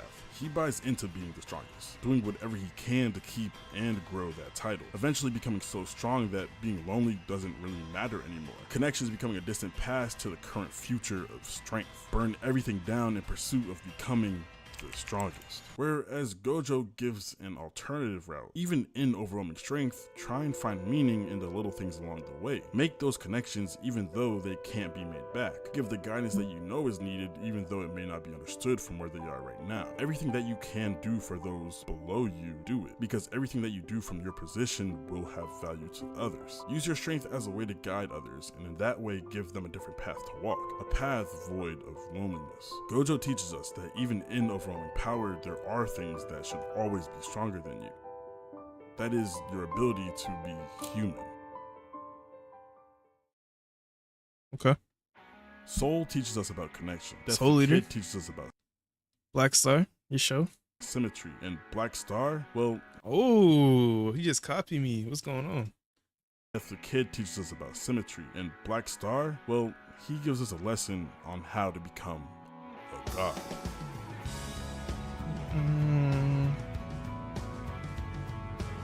It's actually quite simple. He believes he's a god, therefore he is a god. Icons don't have to be special, they don't have to be unique, they just have to stand for something. Anything that you can take with you and think, whoa, that's cool. They make lessons cool to learn, and at the bare minimum, that's enough for me. That's who Black Star is. He makes it fun to watch Soul Eater in a way that no other character can. He sets no barrier on himself, and therefore he's able to surpass his limits that much easier. Who decided that human beings are weaker than gods? Humans did. Time and time again, we concede our greatest dreams due to the fact that it's not possible. But what if it was? What if the ability to surpass godlyhood was right in front of us the whole time, and all we had to do was believe in ourselves? Black Star's formula, his lesson, is a simple one, but it's essential to a valuable existence. To never cut your dreams short. The stars are in reach. All you have to do is grab them. Okay. A real ninja never gives Naruto. up, and neither will I. Don't you guys worry about me, I'll be fine. Surprised to use Maka. Yeah. One of the most common motifs that come across shonen anime is the idea of getting back up when you're knocked down. When the going gets tough, how will you respond? When you don't have enough strength, Where's Goku enough popped up? speed, What's going on? You got 3 minutes. knowledge, enough Before I talent, dislike. what can you do? Well, Naruto's answer will always stay the same. Naruto never gives up. As I said earlier, this Just is kidding. something that seems to be the recurring theme of all shonen series, but it really does synthesize with Naruto's character the best, because his truly feels realistic. Sure, it always feels good to see a protagonist win a fight based purely off of will alone, but let's be for real, none of the battles we fight are actually physical. I mean, at least in my life, most of the time it's the little things we persist through that really makes a difference. Naruto perseveres through death, through promises to friends, and everything he does it by following his Nindo. Nah. That man, Naruto, will no matter what, stand on what he believes in, like, probably the most out of anybody. Bro does not care. He's like, I'm gonna fix this guy. I'm gonna talk to him. And if not, I'm gonna beat it out of him. That's it. Never backing down from that code. And in his perseverance is where he finds his unyielding strength to tackle any situation he finds himself in. Naruto may seem invincible at times, seeming like whatever the world throws at him, he comes out on the other end fine. But it's all in his approach. Yes, it's okay to grieve and it's natural to really sit down and think about how you feel, but never let that be the end. Always get back up and tackle what you're facing head on. This is why Naruto is so integral to my character, why Naruto is my icon. Odd. You know, I've been thinking about this video for a while now, and by thinking, I mean I've been scripting. My icons in my life have meant so much to me, and it's something that I'd like to share with y'all, hence why this video is even being made. But something's been bugging me. When I started out with this idea, I concluded that Naruto would be my icon, the one that's given me the most when nothing else was there. Because he's one of the characters in shonen that I sympathize and more importantly, empathize with the most. But that's not right. Honestly, it's what I've been trying to understand this entire video, because no matter how much I call Naruto my icon, there's another voice in me calling Luffy my icon, calling Black Star my icon, calling Gojo my icon, calling Ed and Al my calling icons, Goku my calling icon, Light calling Kagurabachi, calling Sakamoto my icon, calling Momo. Kagurabachi. Oh, you see Goku. Gojo my calling Ed and Al my calling Goku my Just got chills, bro. calling Light, calling Kagurabachi, calling Sakamoto, calling Momonosuke, Sagi, Momonosuke. calling Magun my icon. They're all my icons. And I think that's been the answer this whole time. You want to know what they call people who only have one true icon in their life? A single person who guides their will, their morals, their north compass? They're called drones. They don't think for themselves. In reality, true icons aren't perfect. They're human, just like us. They make mistakes and surely have qualities that we can't relate to at all. But the things that gravitate us to them, the qualities that make them icons in our eyes, well, that's what we take with us. I follow Luffy for his definition of freedom. I trust Gojo in understanding that it's lonely at the top. I admire Black Star for creating his own destiny, and I attach to Naruto's ability of consistently battling through his losses. In real life, there's no such thing as a sole icon, because everyone has their flaws. Instead, we pick up a culmination of traits from the people we call icons to create what we believe to be our ideal icon, our true self. That's what makes icons so important. And that's what icons mean to me. Yeah, I think that's right.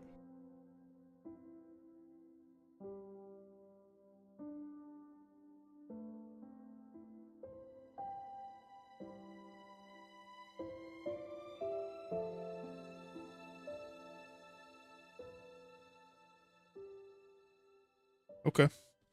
Good video. Not Anime was what profound. I thought it was gonna be. We went out in a different direction, I guess. That's a cool video though. I like it.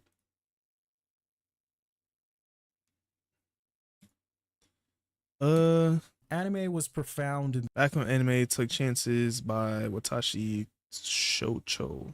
the Let's see 2000s. what he You'd has to start a say. show as one person and finish it as someone entirely different. And that's because anime used to mean something. For instance, Mushishi told these stories about people plagued by a parasitic life form called Mushi. These people would eventually be cured, but some of them would willingly go back to being a host for the Mushi and completely wreck themselves in the process. This used to baffle me until I realized that these people were addicted to the Mushi. This addiction gave them something that we as the audience couldn't quite understand. Thanks to Mushishi, I learned that it's impossible to understand what being someone else is really like. Where did stories like this go? I praise shows like Cyberpunk Edgerunners, Chainsaw Man, and Freerun, but they're still far from the masterpieces of the Spoilers. Oh no.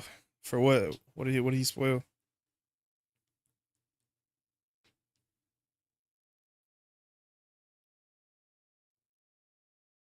Oh no, boys. Mushi. It is 2000s. unfortunate. Back then, the anime industry cared about offering the best it could, regardless of how marketable a show was. A classic like Princess Tutu would never come out today simply because the audience would bury it. So what do we have left? Season after season of Jujutsu Kaisen and other such titles that anyone can love. When shows like Kimetsu no Yaiba come around and smash records, the anime industry can only think of making more shows So I watched the series. I didn't hear anything. You already forgot, bro. You already forgot, trust me.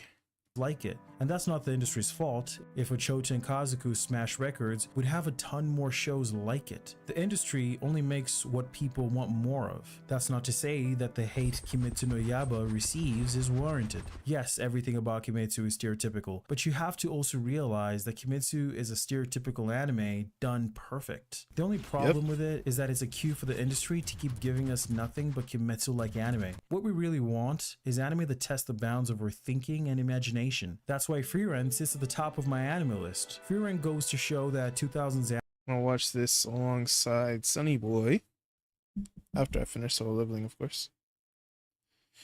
anime still have a place in the here and now. Don't spoil me, But please. On the other hand, we put an anime like Oshinoko in the top 100 anime of all time with an 8.6 rating. Like I said, that sends a strong message to the industry that ultimately works against great stories. Not to say that we should intentionally give lower ratings. Ratings are meant to be an honest expression of how we feel about something. At the same time, I think we should know better than to give Oshinoko an 8.6. If you're looking for great anime from the 2000s, here's some of my all-time favorites. Kino no Tabi. This is the greatest anime I've ever watched. Moribito. This anime is a perfect 10. Basilisk. This is in the top 2 greatest ninja anime of all Basilisk, man. This is underrated right here.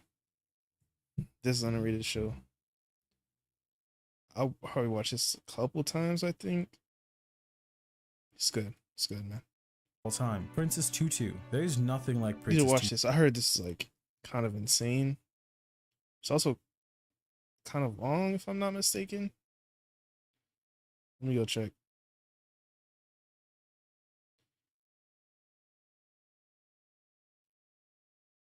Princess Tutu. Swear I remember this being long. Oh no, it's not. It's not that long. Okay. It's probably like 30, 40 episodes, something like that. Heard it was crazy though. Watched a few episodes. Yeah, I think I have it somewhere in a list somewhere to watch. It'll be a pleasant surprise that's gonna stick with you forever. 12 Kingdoms. This is the only anime I've ever watched that I can say has a shockingly fantastic story. House of Five Leaves. Only one. This is a 2010 anime. I just had to recommend it because it's that good. Gunslinger Girl, an anime about Heard girls this was turned good into too. cyborgs that work for the Italian government. It's sad but epic. Hikaru no Go, the best game anime of all time. It's deep, it's beautiful, and it will make you fall in love with anime all over again. Paranoia Agent. This is one Banger. Classic. of the deepest and most complex shows anime has to offer. There's a lot more, but I can't put them all on here. But hey, I make a lot of content and I try to mention an anime gem or two in just about every one of my videos. So subscribe and I'll catch you in the next one. Okay. What? What else is gonna make me like this? Okay. Well, I'm gonna look at some more stuff you put out. It's good.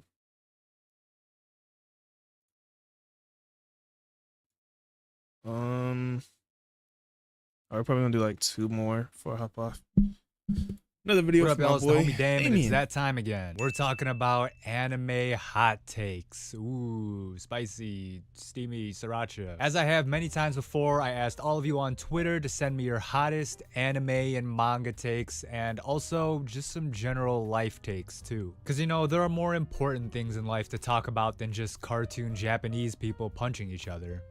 Not a lot, but a few. So yeah, let's just get into it.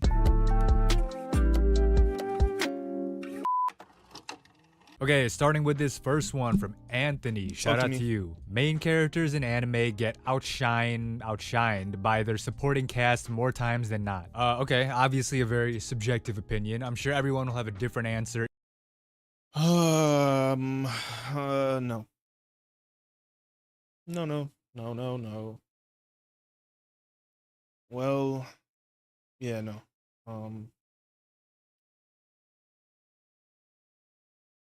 If listen, if the MC is not as good as the side cast, I ain't watching it, bro.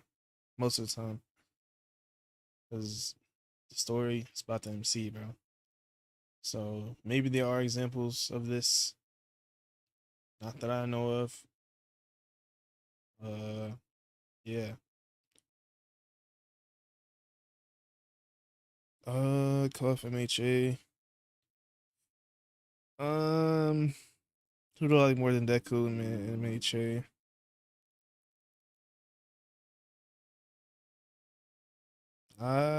That many people. Maybe one. All Might is pretty good, but I don't know.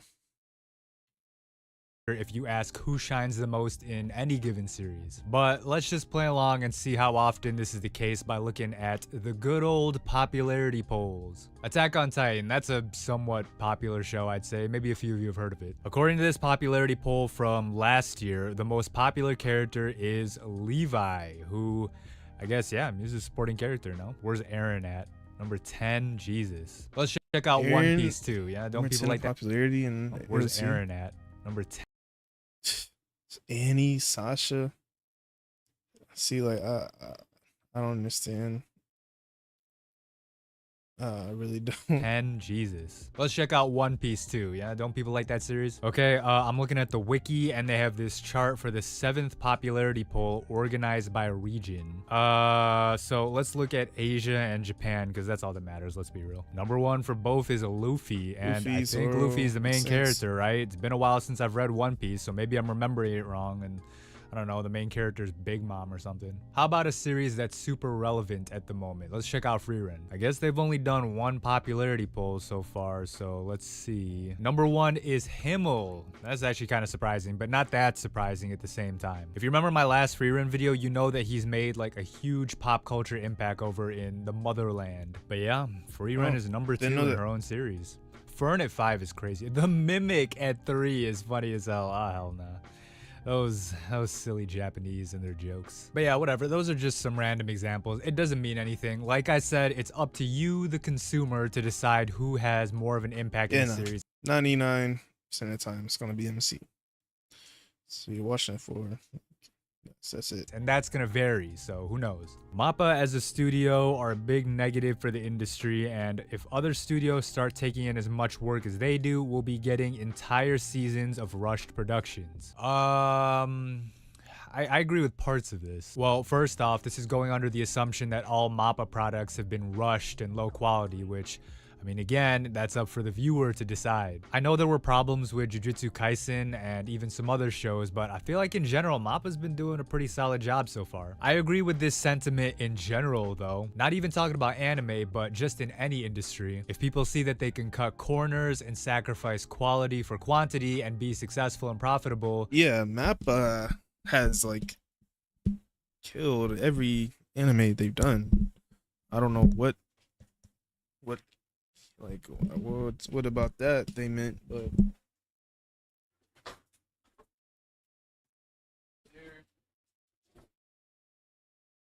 there definitely are some studios and you're just trying to rush things out and whatnot.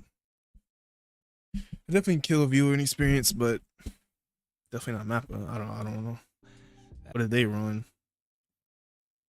People can't do what they do. I mean, that's on them. That could be bad news, because then everybody got to follow suit unless they want to fall behind money-wise. But is that really what we're seeing in the anime industry right now? Let's just do a quick comparison, and then y'all tell me what you think in the comments. Okay, so according to Wikipedia, in 2023 alone, MAPPA put out 4... Okay, this is MAPPA right here. Lazarus. When is this coming out again? Oh my god, it's this week, right? Or is it next week? I'm gonna be so mad if it's next week, bro.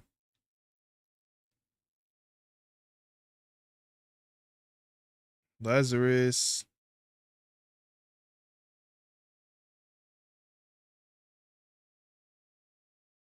This week, Saturday. Toonami. Back watching Toonami, bro.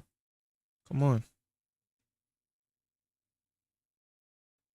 Anyways, Hell's Paradise was not their best work, you know. It's not their best work they put out, but it's fine. What else have I watched here? JJK season 2, fire. I don't know what's going on there. Chainsaw Man, peak, like that is peak MAPPA, literally. So, Attack Up Destiny, that's pretty good. I watched that. Finland season 2, I still need to watch, but season 1 was fine, good.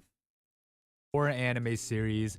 And then a movie, Maboroshi. Out of these 4 anime, y'all tell me which ones were rushed or poor quality. I think Vinland Saga Season 2 was pretty much universally acclaimed, no? Campfire Cooking in Another World was good in my opinion. Hell's Paradise, I personally liked, but I know some opinions are mixed. And then Jujutsu Kaisen Season 2 was generally really well praised beside like the animation flubs, I guess, that I talked about earlier. Now, let's look at some other big studios like A1 Pictures. Everyone likes them, right? They also put out 4 anime in 2023. Let's see. Fate, Strange Fate. Yeah, a lot of this I haven't watched. The near anime that got like paused or something. I swear they just couldn't even put that on in time. Mashal I haven't watched, but I heard it was really good actually. Solo Leveling so far is very good as far as animation and whatnot. Yeah. 4 anime in 2023. Wit Studio. Wit, Spy Family is cool, nice. Ranking of Kings is pretty good. I haven't watched most of those. Had 3 anime and a movie. Bones had 3. Bones. Pretty good. Pretty good around there. And Madhouse had 3 and a movie. So it looks like per year, going by last year at least, MAPPA is putting out content at around the same rate as the rest of the industry. Though, if you look at the surrounding years, MAPPA is generally keeping up that rate of production year to year, while some studios will have years where they only drop like, 1 or 2 projects, so keep that in mind. So if the question is, what will happen if the rest of the industry takes on as much work as MAPPA? They already do take around the same amount of work. So maybe the better question to ask is, what will happen if the rest of the industry takes on the same poor employee overworking practices that MAPPA have, which the answer to that is they already kind of do. So I think the premise of this take is a little flawed, but again, I agree with I the hope people sentiment. don't realize it's not just MAPPA that has like very stressful work conditions. That's the way most Because we can studios. already see that in something like the video game industry, where certain companies will put out yearly or almost yearly releases for games, and they're low effort and rushed, but they make a lot of money, so it sends the message to other developers to do the same thing. So really, if this is going to be a problem at all, it's going to be a big industry-wide thing, and not just because of MAPPA. Now, we got a similar take from Squad Kunai. Shout out to them, longtime supporter. MAPPA's constant anime production might be a pro to the industry as much as it's a con. Since most of its adaptations are popular series, the influx can attract a bigger audience. Again, I kind of agree with this and I kind of don't. It's true that MAPPA adapts a lot of popular series, but those are series that are already popular with manga fans, and we all know that manga fans and anime fans have an overlap. Like, they're all otaku, right? So of course these series will be popular in the already existing weeb sphere, because everyone watches like the big AAA anime of the season, right? If you're even like a casual anime fan, that's just a thing you do. But will it attract a bigger audience in terms of like the general population? I think that's what Squad Kunai is getting at here, and I'd say that's a little less likely. It takes a lot for an anime series to break into the mainstream, because in most of the world, yes, even Japan, anime is still seen as weird as fuck. You kind of need to strike lightning in a bottle for an anime to become popular with Bob, your coworker who only turns on the TV to watch the Packers on Sundays. Demon Slayer did this in 2019 because a bunch of celebrities were tweeting about the Hinokami Kagura episode, and of course classic shows like Dragon Ball or Naruto are relatively known to a general audience. Like, people can recognize Goku. Now, MAPPA shows like Chainsaw Man have definitely kind of broken into this mainstream, so I for sure agree with that example. Jujutsu Kaisen is kind of there too, but I think Bob, your coworker, is more likely to watch Chainsaw Man than Jujutsu Kaisen.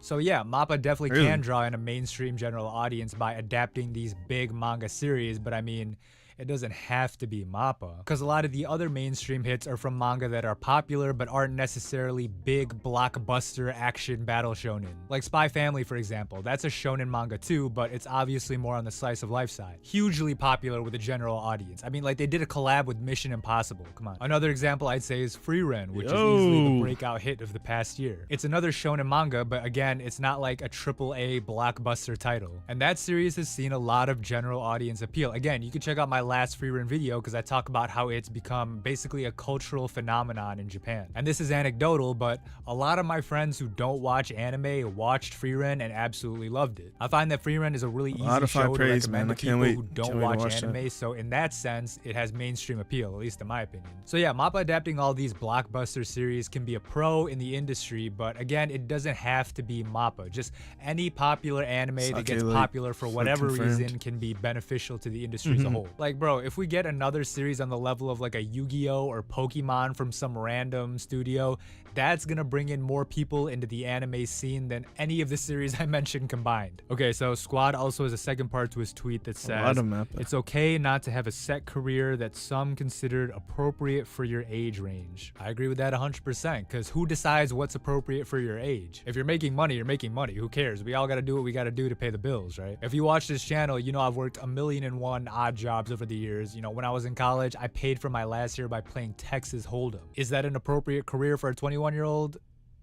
Who knows? Is my career of being a music producer right now appropriate for a 46-year-old? Should I be working in a cubicle somewhere instead? Maybe, but I make a hell of a lot more money doing what I'm doing now, so. Okay, this is from Ruby Sandwich. Dating relies too much on unspoken rules. Communication is treated as a game, especially in early stages of relationships, which can be fun sometimes, but also art online could be in top 5 anime.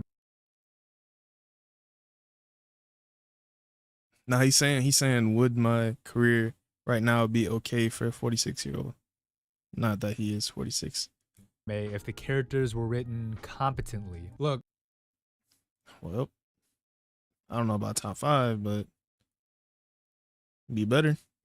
no offense, tabula rasa, but that's the dumbest thing I've ever heard. You could say that about anything. Yeah, you can say that about anything as well. Rent-A-Girlfriend would be the GOAT if Reiji Miyajima was better at writing. The Promised Neverland Season 2 would have been an all-time great if they adapted the Even just conceptually, I don't think it would be top 5. manga better. Feels written X-Arm better. would have been good if they just wrote the characters like Cyberpunk Edgerunners. Like, when you do a broad hypothetical like that, you could apply it to anything. Sure, maybe Sword Art Online could have been completely different if the characters were written different, obviously, but hey, shoulda, coulda, woulda. Rice and Ketchup is really good. Y'all need to hop on.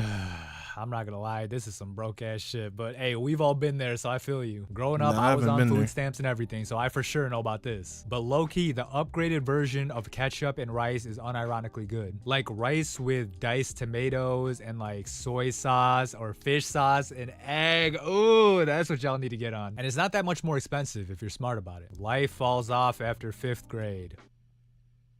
Okay, we're gonna end with this one because I agree 100%. Well, maybe not 5th grade, but I'd say high school. Because look, I'm the textbook definition of peaked in high school. Back in high school, I wasn't like the coolest or most popular, but I was pretty well liked at school. I was on the varsity basketball team. I was runner-up for homecoming king my freshman year. And you know, in high school, your boy was getting some play from the baddies. But yeah, all that is in the past. Look at me now. It's okay, King. Nah, but for real, this is a running joke amongst my friends because I'm literally that annoying dude who's like, hey, y'all remember when I hit that game winner sophomore year? Or that time I got head from Jenny Song in the bathroom of a Burger King? And it's like, bro, that was 38 years ago. Nobody cares. Y'all enjoy your youth, man. That was a good video. All right. Final video. I've never really This is part 1. 8 years ago. Anyways. How to recognize a great anime in just one episode. Part 1.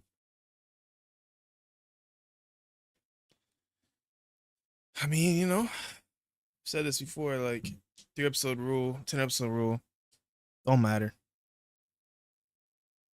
Episode 1, you gotta give me some. That's it.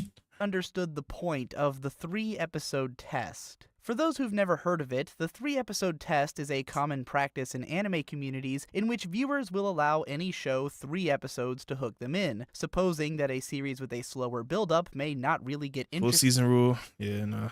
My time is too valuable, man. Too valuable.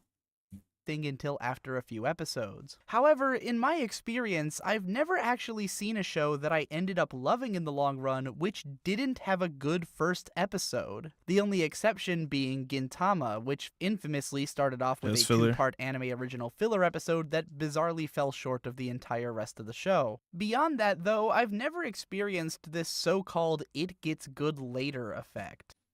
He's spitting.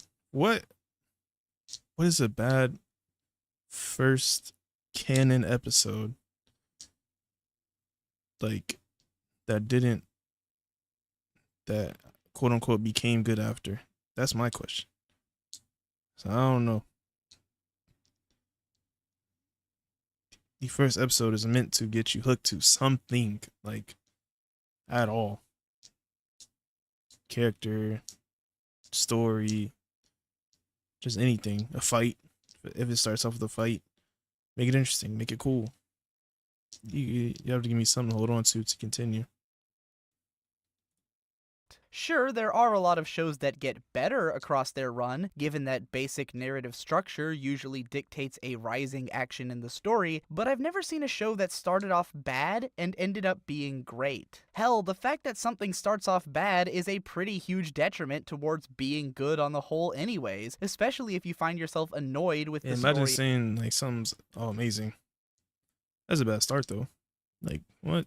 characters, or have your suspension of disbelief broken early on, causing difficulty with taking the story seriously or caring about it once it gets dramatic. More often than not, the weaknesses that a story exhibits in the beginning are Bro, what is indicative of the this? weaknesses which it will continue to have across its run, just as the opposite is usually true of shows with strong opening episodes. Now, I have seen plenty of shows which had really strong openers only to go downhill later on Yep. thanks to writing, structure, and production issues. A good first episode isn't always indicative of a good series overall. It's just that I've never seen a show that I thought legitimately started off poor and then became great later. This seems to be an unpopular stance though, as I've been told countless times by other fans about how certain shows have weak beginnings and then get good later on. For instance, this seems to be a commonly held opinion of Steins Gate, one of the most Steins popular and Gate. critically acclaimed anime series of the last 5 years. What? Personally though, I loved the first episode of Steins Gate. In fact, I loved the early part of the show so much that I considered it to be a member of my favorites list after only 4 episodes back when it was airing. Obviously, I must have seen something in the show that others weren't seeing So at you're the one of my time, favorite episode and ones. perhaps this is why my perspective on the idea of shows getting good later on is so different from others, and why my policy of dropping most stuff after only 1 episode is so confusing to some. After all, I asked on Twitter for my followers to tell me what shows they had loved in spite of disliking their opening episodes, and all of the shows that I liked, which were named, were shows that I liked by the end of the first episode. So in the interest of helping some of you to understand my perspective when it comes to dropping shows early, and in being able to identify a great show after just 1 episode, I'm going to write a ridiculously long video about some great and some terrible first episodes of anime, and hopefully give you some tools as a viewer to distinguish the cream from the crop even faster than you might already, bearing in mind, of course, Legit never dropped an anime. I don't know, man. You know, been disappointed too many times. You just gotta.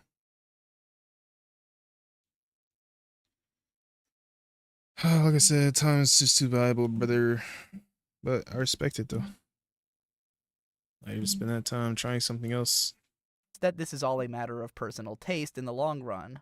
So for starters, let's take a look at the opening episode of Steins Gate. To some extent, I can understand and forgive a lot of viewers for having difficulty parsing this episode, because it is kind of confusing, especially if you haven't seen the show already. The episode is full of little hints towards things that happen later, and some of the events won't really click into place until you've had a better understanding of the series' narrative. This actually makes the episode even better on the rewatch, since there's so many little aha moments sprinkled in that you wouldn't have noticed initially, but for a first-time viewer, parts of it can throw you for a loop. To a lot of people, including elements that the viewer can't possibly understand into the opening episode might seem like a bad thing, but to me, it serves a massively important purpose in helping to set the tone for the series. Steins Gate is a sci-fi mystery thriller with a fairly dark tinge, and the elements of mindfuckery in the opening episode go a long way towards establishing this air of narrative unreliability and tension, as well as in putting us in the same position as the lead character. If we had completely understood the fact that Okabe had slipped through time and the mechanics by which he had done so, then we would have spent a good chunk of the story waiting for him and his friends to figure out things that we already knew, which could get annoying. Instead, we start off the show just as confused as Okabe is and have to solve the narrative riddles at the same pace that he does, making each of his revelations throughout the show that much more impactful. Then, when we come back for the rewatch, knowing everything that's going on, we're treated to all these little tidbits that we didn't get at first, which keeps the show feeling fresh. Opening up a series in such a bold way can be a double-edged sword. After all, can we really trust that the show is going to deliver on its promise of a gripping narrative which can justify the confusion that we felt at the start? Well, this is where the first element of learning to identify a show's potential comes, in the form of looking at the staff list and having some context into who the creators of the show are. Steins Gate was co-directed by Hiroshi Hamasaki, who previously had directed another sci-fi mindfuck in the form of Technolize, along with the starkly brutal brutal short anime adaptation of Shigurui.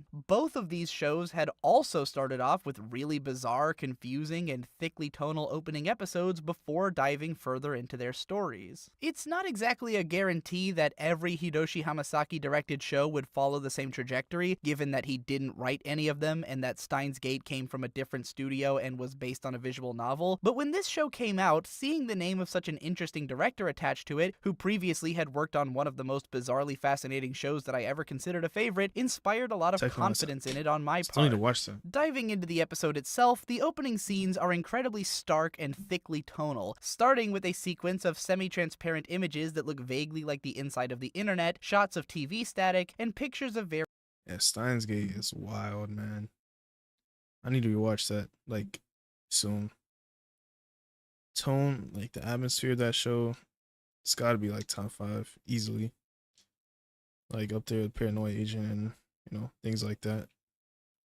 locations in Akihabara, all laid over heavily grainy shots of telephone wires against a stark white backdrop. All of this imagery immediately establishes Steins Gate as a techno-thriller, calling back to the visual trademarks of shows like Serial Experiments Lain, and giving a sense that this story takes place within the more mysterious and abstract parts of our technological landscape. While most viewers probably wouldn't recognize Akihabara just in the few obscure glimpses of it in this opening scene, those who do might also get an even deeper sense of the show's focus on technology, given the city's reputation as the electric town, as well as the show's heavy emphasis on otaku culture, given that Akiba is widely regarded as a sort of mecca for otaku. From there, we transition into a couple of shots of Okabe standing on the roof of a building, which are filmed at uncomfortable Dutch angles, further establishing this sense of tension and stress, which is only amplified by the lack of music and abundant atmospheric sound effects, which will be common elements throughout much of the episode. When we finally see head-on shots of our main characters, it is with harsh, blown-out lighting and against a pale sky, and each shot is framed in such a way as to make them look overly white and washed out. This aesthetic of harsh, blown-out lighting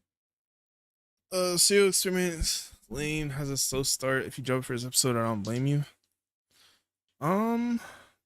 Yeah, but again, it still leaves you with, like, I feel like there are still things that you can take away to maybe interest you into going to the next couple episodes. But if you offer, like, nothing, I'm not watching anymore, bro. I've already said that, but yeah, I feel like there's still a lot of things you get from Lane that could interest somebody to continue.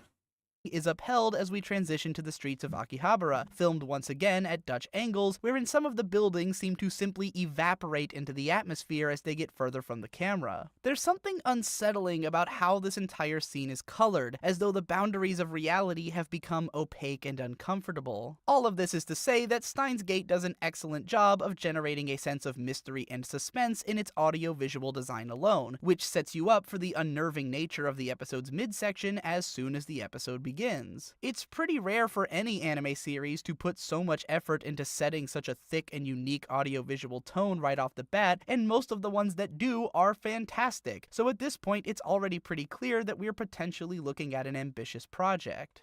After a very brief moment that you probably won't understand until the very end of the series, Steins Gate then gets into some of what I think the show does best, its natural feeling and casually hilarious dialogue. Mayushi and Okarin's brief conversation by the gachapon machines gives us a lot of insight into their personalities and relationship, while also managing to feel like a normal conversation about a subject which the characters are interested in. While you could say it's a little forced that Okarin does frame a sentence around the fact that he and Mayushi are childhood friends, the rest of the following things are established without being spoken in the dialogue. Firstly, that Mayushi has a very childish personality. We can gather this from the way that she refers to herself in third person and by nickname, squats down and stares longingly into a machine that dispenses cheap toys, is disappointed when Okarin refuses to buy her one, and becomes exceptionally excited at the sight of a rare one. Secondly, we learn that Okarin is a bit of a brat. He laughs at Mayushi over the fact that he refuses to buy her a toy, and then goes out of his way to buy one in front of her face just to tease her. Later on in the scene, he also insists on being referred to by his Chunibyo made-up name, Hoouin Kyoma. However, thirdly, we also learn that Okarin does seem to care for Mayushi and to be probably a pretty nice guy for the most part, since he hands over the metal Upa once he sees how excited she is over it. Lastly, aside from telling us about the characters' personalities, the scene also gives us just a tiny bit of insight into their hobbies, as Mayushi is deeply knowledgeable about these tiny trinkets, whereas Okarin doesn't even recognize when he's picked up the rare one. What makes this dialogue so great is that it can teach us so much about the characters without being about the characters. In a lot of shows, this would have been a wacky, high-tension comedy scene, wherein after Okarin bought the gachapon right in front of her, Mayushi would have yelled about how he's such a bully, and he's always been such a bully ever since they were—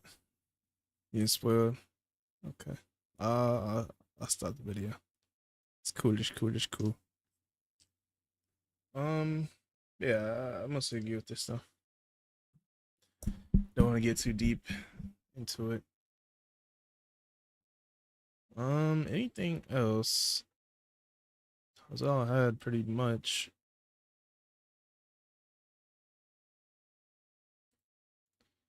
Let's see.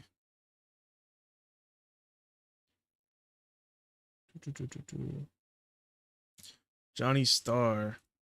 He had something cool that I wanted to look at a bit.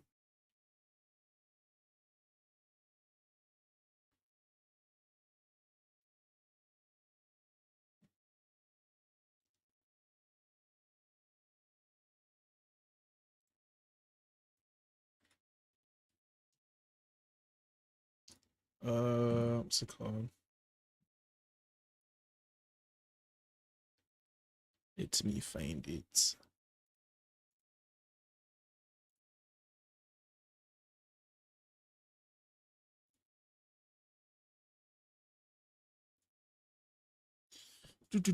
Do.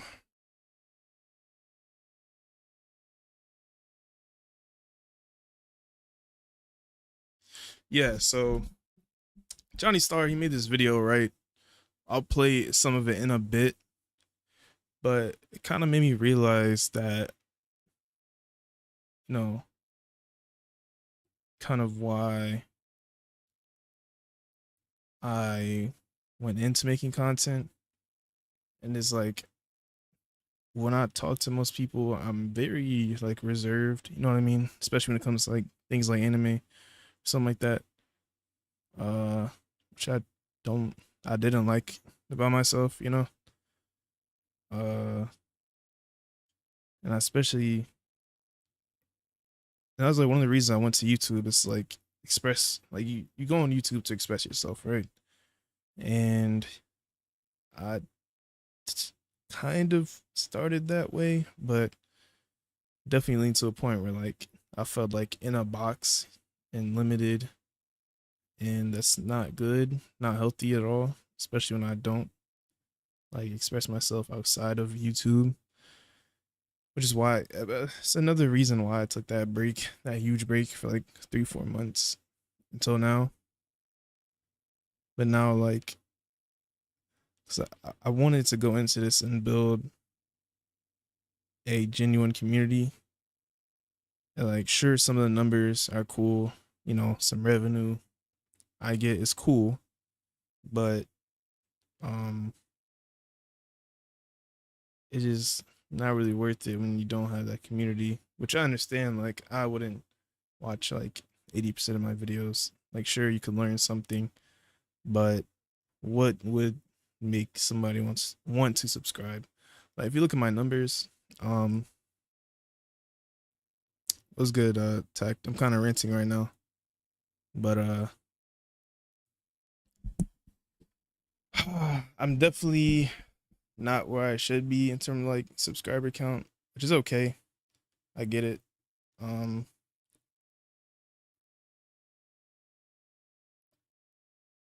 just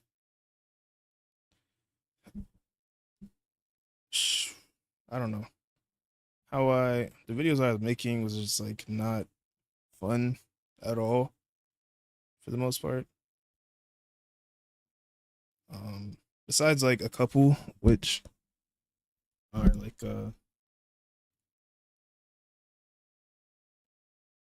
Yeah, be consistent with what you love talking about. Like I really liked, you know, this video, the art style video. Both of these actually I think are really good. Um, the Marvel Rebels video was fun too, but that was like more of a one off. Uh, a couple of other these I enjoyed, but I don't know. Trying to force myself into like making those kind of things.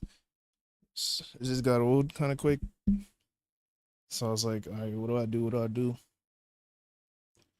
So then I just kind of like, I don't know. I just kind of put off. Yeah, just be more consistent. Nah, yeah, I took a huge break. That was part of it, but some of it was obviously, some some personal things. But uh, yeah, not for sure. Like, I don't know. I don't know if that makes sense. Now for sure, Tech. Once I get done, like I'm working on this video that I've kind of been working on in the background for a while, but once I drop that, I'll just be dropping whatever, like every week. Appreciate it though. Definitely appreciate it. Um, yeah, I feel like once I'm back grinding, like it's gonna be my real like start. Cause like Tact, I'm gonna give him some praise. He's definitely built like a cool community, man. Like I noticed that a lot. That's something like I definitely want to do.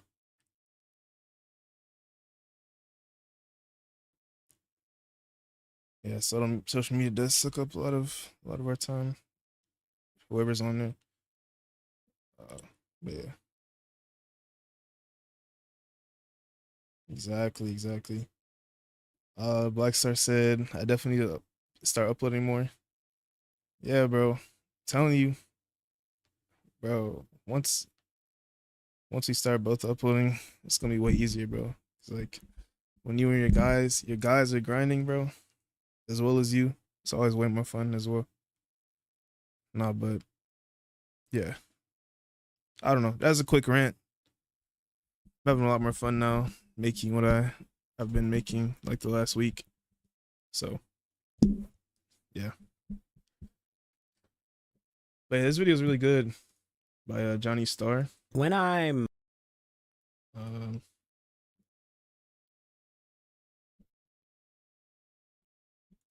it's okay. I'm gonna start dropping both anime vids and live stream gaming vids on my channel on like your main. It's a risk I'm willing to take, build up my community. Yeah, bro, I'm telling you, you need that like community, bro. I swear, like community, like they're always gonna be there. Like those are your guys, you know what I'm saying? It's not just chasing the views like that, you know what I mean? Like it's cool, but like once like me and you, we've gotten 30,000, 40,000, you to like 100,000 or 300,000, I think, on one of your videos. Like it's dope. You know what I mean? Good funds, good revenue, but sometimes you want that community. That's what you really want to go through this journey. So just something that's happened. I got anime guy at least. Oh yeah, that's it, bro. That dude is always in your chats, bro. Now, that's dope though. That's dope. He's gonna be there at 1K, 2K, 3K, 10K. That's dope.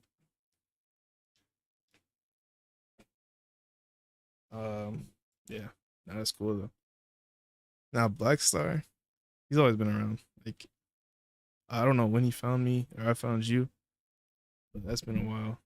Vertex was like one of my first subscribers. I'm pretty sure. That was crazy. And now Vertex is going crazy. So I'm happy to see that. I know Tack knows Vertex. I'm not sure if Black Star does. But yeah, it's crazy, bro. Even Kosu, who I knew for a while, is going crazy, like insane right now. Creating, it is the only time where I feel like I'm being honest. I tweeted this like a couple of days ago, and it was more kind of just like a thought, like a feeling that I had. You just type some shit up while you're on the toilet and you put it out and you don't think about it again. But this one kind of like I was in a mood. I said it. I Actually, put you know it what? out, but it's kind of just I don't wanna stream this just in case. Like, you just want to leave that on this channel. You want to watch that? Go watch that. I highly suggest checking it out. But this video definitely made me think a bit. Yeah, I don't know. Anyways, appreciate y'all being here. Black Star Attack. I was late. I would have been live longer, but things happened. Black Star, you still good to go live Saturday? Question mark.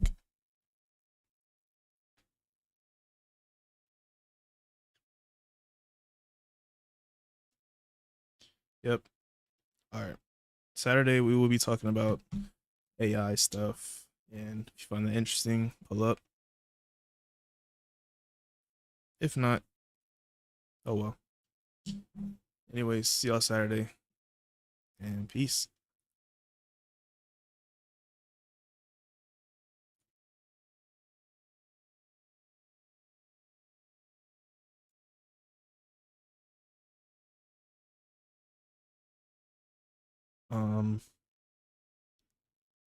I did my OBS freeze, guys. Okay. Anyways, see y'all Saturday.